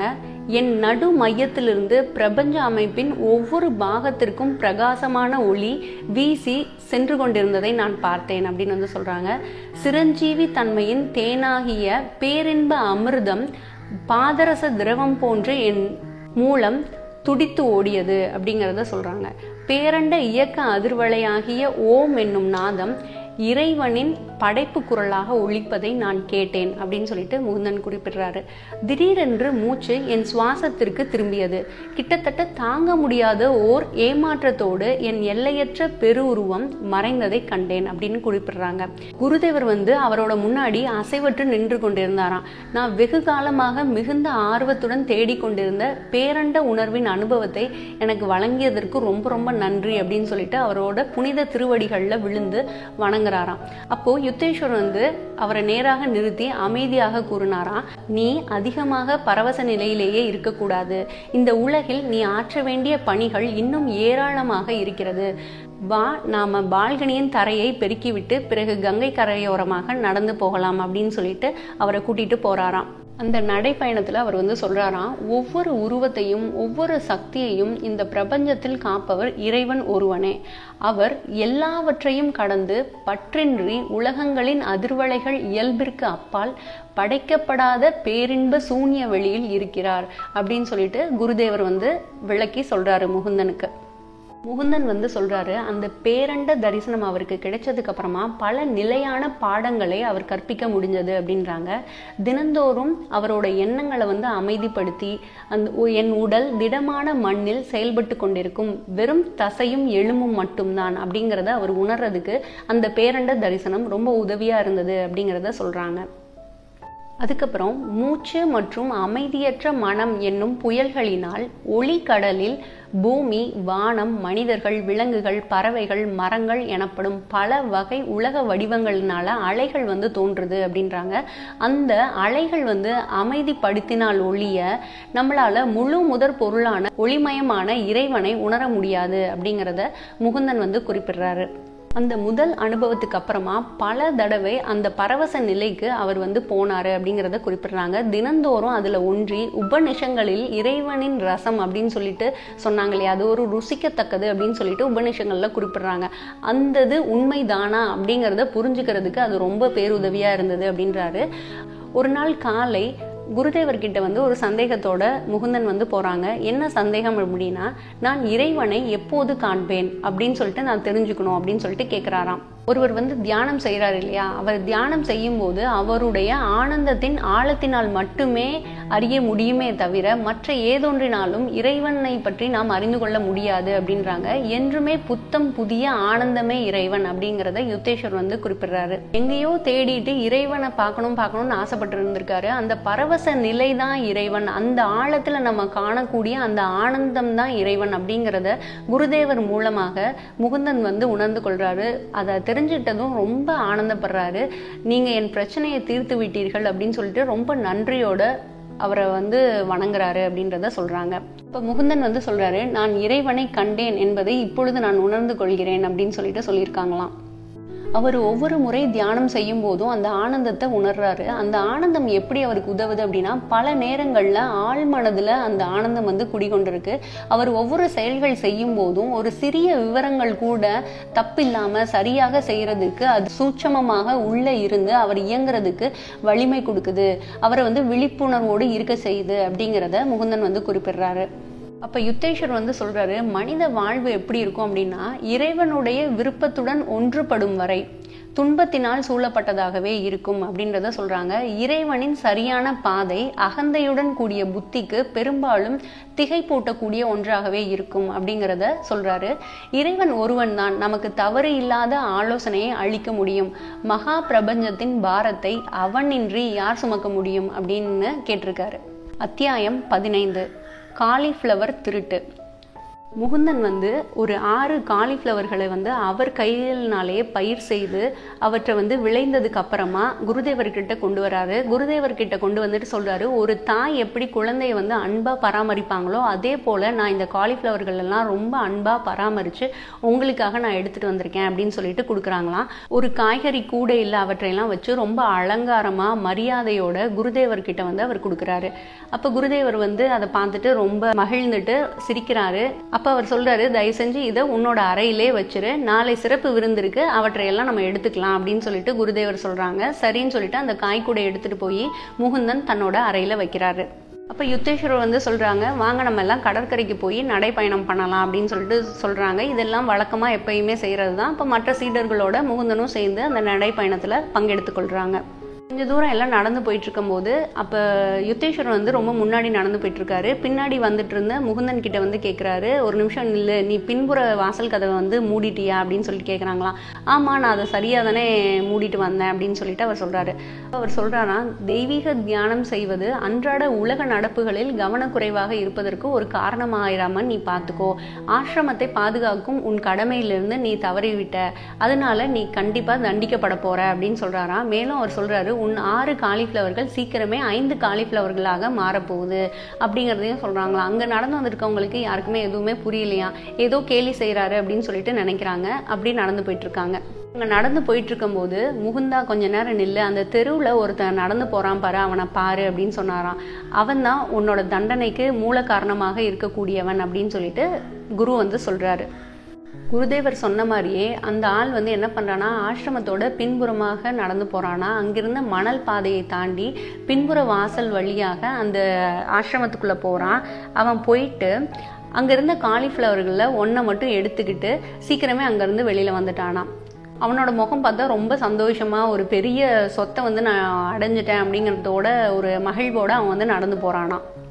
குருதேவர் சொன்ன மாதிரி கொஞ்ச நேரத்திலே அந்த நடந்து போன மனிதர் கையில வந்து ஒரு காலிஃப்ளவர் வந்து இருந்ததை முகுந்தன் பார்க்கறான். உடனே அவனை ஓடி போய் அடிக்கணும் அப்படின்ற ஒரு எண்ணம் ஏற்படுது. இருந்தாலும் நான் பின்னாடி கதவை சாத்திட்டு தானே வந்தேன் அப்படிங்கிற ஒரு எண்ணமும் ஏற்படுது.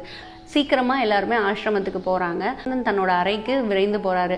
அங்க போய் பார்க்கும்போது காய்கறியின் மேலதான் அந்த குடியானவனுக்கு கண் இருந்ததை உணர்றாங்க. ஏன்னா அவரோட கம்பிளி, அதுக்கப்புறம் தங்க மோதிரம், கை கடிகாரம், பணம் அதெல்லாமே திறந்தபடி அப்படியே இருக்கு. அதுல இருந்து அவர் ஏதொன்னையுமே எடுக்கல, வெறும் ஒரு காலிஃப்ளவர் மட்டும்தான் அவர் எடுத்துட்டு போயிருக்காரு. அப்போ ஆசிரமத்தில் இருந்தவங்க எல்லாருமே பேசுகிறாங்க, எப்படி மகான் வந்து இதை கண்டுபிடிச்சாரு, குருஜினால எப்படி இதை சொல்ல முடிஞ்சது, இனிமேல் நடக்க போகிறது கூட அவரால் எப்படி வந்து சொல்ல முடிஞ்சது அப்படின்னு சொல்லிட்டு எல்லாருமே பேசுகிறாங்க. அப்போ அவர் வந்து சொல்கிறாரு, ஒரு வானொலி மாதிரி தான் இதுவும், ஒரு பரிபூர்ண மனித வானொலியாக என் குரு வந்து இருந்தாரு அப்படின்னு சொல்லிட்டு குறிப்பிடுறாங்க. எண்ணங்கள் பரந்த வெளியில அசைந்து கொண்டிருக்கும் சூட்சமமான ஒளி அதிர்வுகளை தவிர வேற எதுவும் இல்லை அப்படிங்கிறத சொல்றாங்க. எப்படி சரியாக பொருத்தப்பட்ட வானொலி பெட்டி ஒவ்வொரு திசையிலிருந்து வரும் ஆயிரக்கணக்கான மற்ற நிகழ்ச்சிகளை, வேண்டிய சங்கீத நிகழ்ச்சிகளை பிரித்தெடுத்து தருகிறதோ, அதுபோல ஸ்ரீ யுக்தேஸ்வரரும் உலகில் ஒளிபரப்பாகும் எண்ணற்ற மனித எண்ண அலைகளிலிருந்து சில குறிப்பிட்ட பொருத்தமான எண்ண அலைகளை மட்டும் பிரித்தெடுத்து அவர் வந்து நமக்கு சொல்லக்கூடிய அளவுக்கு ஞானம் பெற்றிருக்காரு அப்படிங்கிறத சொல்றாரு. அண்ட வெளியில எல்லா எண்ணங்களும் சாஸ்வதமான அதிர்வடைந்தவாறே இருக்கின்றன அப்படின்னு சொல்றாங்க. ஆழ்ந்த ஒருமுனைப்படுதலின் மூலம் ஒரு ஞானியானவர் எந்த ஒரு மனிதனுடைய எண்ணங்களையும் அவன் வாழ்கிறவனாக இருந்தாலும் சரி, இறந்தவனாக இருந்தாலும் சரி அறிந்து கொள்ள முடியும் அப்படிங்கிறத சொல்றாங்க.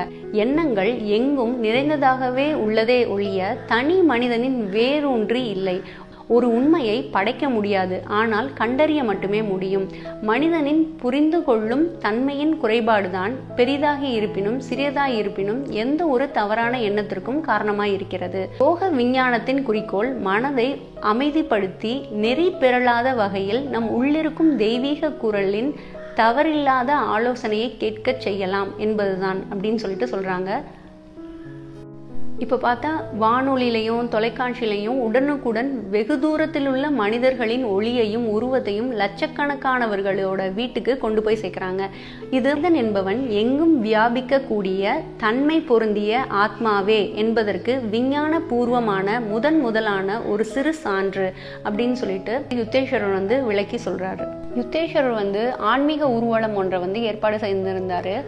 சீடர்களை நகரத்தின் வழியாக பூரியின் கடற்கரைக்கு அழைத்து செல்லும்படி முகுந்தனுக்கு கட்டளையிட்டு இருந்தாரு. இது எதை ஒட்டி வருதுன்னா, மகா சங்கராந்தி விழா வருது. அதை ஒட்டி தான் இந்த ஊர்வலத்துக்கு ஏற்பாடு பண்ணியிருக்காங்க. முகுந்தன் அந்த விழால சமையல் வேலைக்கும் பொறுப்பேற்று இருந்திருக்காரு.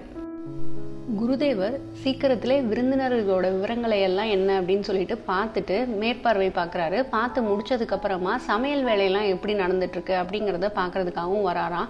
அவர் ரொம்ப சுறுசுறுப்பாக இயங்கக்கூடிய ஒரு உற்சாகமான இளம் மாணவனை போல அங்கேயும் இங்கேயும் அவர் போயிட்டு இருந்தாரு அப்படிங்கிறத சொல்றாரு. 2வது மாடியில இசைக்குழு ஒன்றோட ஹார்மோனியம் மத்தளம் அது மாதிரி ஒரு சங்கீதம் எல்லாம் அவங்க போட்டு பாடிட்டுலாம் இருந்தாங்களாம்.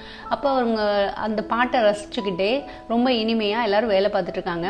எதுவுமே செய்யாம வேலை பார்க்கும்போது ஒரு சின்ன சோர்வு தெரிஞ்சாலும் இந்த இசை அவங்க வாசிக்கும் போது அதை கேட்டுக்கிட்டே வேலை செய்யறது ஒரு அலுப்பு இல்லாத ஒரு தன்மையையும் ஒரு சுறுசுறுப்பான தன்மையினையும் ஏற்படுத்துது அப்படின்னு சொல்லிட்டு முகுந்தன் குறிப்பிடுறாரு. குருஜி இவங்களோட சேர்ந்து சமையல் வேலை செஞ்சுட்டு இருக்கும் போது அவர் கொஞ்ச நேரம் அமைதியானாராம். அதுக்கப்புறம் சொன்னாரா, மேல பாடிட்டு இருக்காங்க இல்லையா, அதுல ஸ்ருதி தப்பி அவங்க பாடுறாங்க, நான் இப்ப வந்துடுறேன் அப்படின்னு சொல்லிட்டு குருஜி சமையல் வேலையை விட்டுட்டு மேல் மாடிக்கு போய் அவங்களோட இந்த பாட்டு வாத்தியத்துல கொஞ்சம் கலந்துகிட்டாராம். அதுக்கப்புறமா கேட்ட இசை ரொம்ப இனிமையானதாகவும் ஸ்ருதி சுத்தமாகவும் பாடப்பட்டது அப்படின்னு சொல்லிட்டு முகுந்தன் சொல்றாரு. மேலும் முகுந்தன் சொல்றாரு, சங்கீர்த்தனம் அல்லது கோஷ்டி கானம் என்பது ஒரு பலன் தரும் யோக முறை அல்லது ஆத்மீக பயிற்சியாகும் அப்படின்னு சொல்லிட்டு குறிப்பிடுறாங்க. இதற்கு தீவிரமான ஒருமுகப்படுத்தும் தன்மையும் அடிப்படையான எண்ணத்திலும் ஒளியிலும் ஒன்றிவிடும் தன்மையும் ரொம்ப ரொம்ப அவசியமானது அப்படின்னு குறிப்பிடுறாரு. முகுந்தன் குருஜிட்ட கேக்குறாங்க, ஆன்மீக சங்கீதம் மனிதனை ஏன் மகிழ்ச்சியுற செய்கிறது அப்படின்னு சொல்லிட்டு கேக்குறாரு. அதற்கு யுத்தேஸ்வரர் சொல்றாரு, ஒரு தற்காலிகமான அதிர்வலை எழுச்சியை அவனோட முதுகுத்தண்டின் சூட்சம மையங்கள் ஒன்றில் ஏற்படுத்துகிறது. அந்த ஆனந்தமயமான வினாடிகளில் அவனுக்கு தன்னோட ஆதி தெய்வீக தன்மை மங்களாக ஞாபகம் வருவதனால ரொம்ப உற்சாகம் அடைகிறான் அப்படின்னு சொல்லிட்டு சொல்றாங்க. யுத்தேஸ்வரரின் 2வது மாடியில் அமரும் அறையிலிருந்து வெளிவந்து கொண்டிருந்த அந்த சங்கீர்த்தனம் கேட்கறதுக்கு ரொம்ப ரொம்ப இனிமையானதா இருந்ததை உணர்றாரு. முகுந்தனும் அவரோட சமையல்காரர்களும் ரொம்ப உற்சாகமா அவங்க சமைக்கிறாங்க. அவங்களும் அந்த பாட்டோட கலந்து தங்களோட பாட்டையும் சேர்த்து பாட ஆரம்பிக்கிறாங்க அப்படின்னு சொல்லிட்டு சொல்றாங்க. இந்த நடைப்பயணத்தை ஒட்டி அவர் மேடை பேச்சு ஒன்னையும் ஆர்கனைஸ் பண்றாரு. அந்த மேடை பேச்சுல கிரியா யோகத்தின் முக்கியத்துவத்தையும் சுயமரியாதையுடன் கூடிய வாழ்க்கை வாழ்வது எப்படி அப்படிங்கிறதையும் அமைதி தீர்மானத்துடன் செயல்படுதல் எளிமையான ஆகாரம் முறையான தேக பயிற்சி இவைகள் எல்லாவற்றையும் பற்றியும் அதனோட முக்கியத்துவத்தையும் அவர் எடுத்து கூறுற மாதிரி தான் அவரோட பேச்சு இருந்தது அப்படிங்கிறத சொல்றாங்க. இந்த விழா எல்லாம் முடிஞ்சு எல்லாருமே போனதுக்கு அப்புறமா குருதேவர் முகுந்தனை தன் அருகில கூப்பிடுறாரு.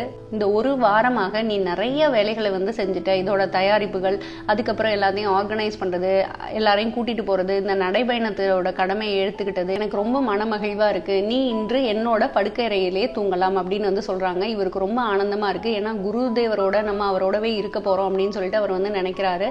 அவங்க படுத்த ஒரு 10 நிமிஷத்துல குருதேவர் மறுபடியும் எழுந்து உடைகளை எல்லாம் அணிந்து கொள்றாராம். என்னாச்சு, என்ன ஐயா, ஏன் இப்ப நீங்க சீக்கிரமா எந்திரிச்சிட்டீங்க, என்ன அப்படின்னு கேக்குறாங்களாம். இல்ல நம்ம இங்க இருந்து கிளம்பின சில சீடர்கள் ரயில தவற விட்டுட்டாங்க. அதனால அவங்க வந்தாங்கன்னா அவங்களுக்கு ஏதாவது நம்ம உணவு கொடுக்கணும். அதுக்கு நான் உணவு தயார் செய்ய போறேன். நீ படுத்துக்கோ, நீ சிரமப்படாத, நிறைய வேலைகள் நீ செஞ்சு ரொம்ப அலுப்பா இருப்ப, அதனால நானே அவர்களுக்கு தேவையான உணவை சமைக்கிறேன் அப்படின்னு சொல்லிட்டு யுத்தேஸ்வரர் சொல்றாராம்.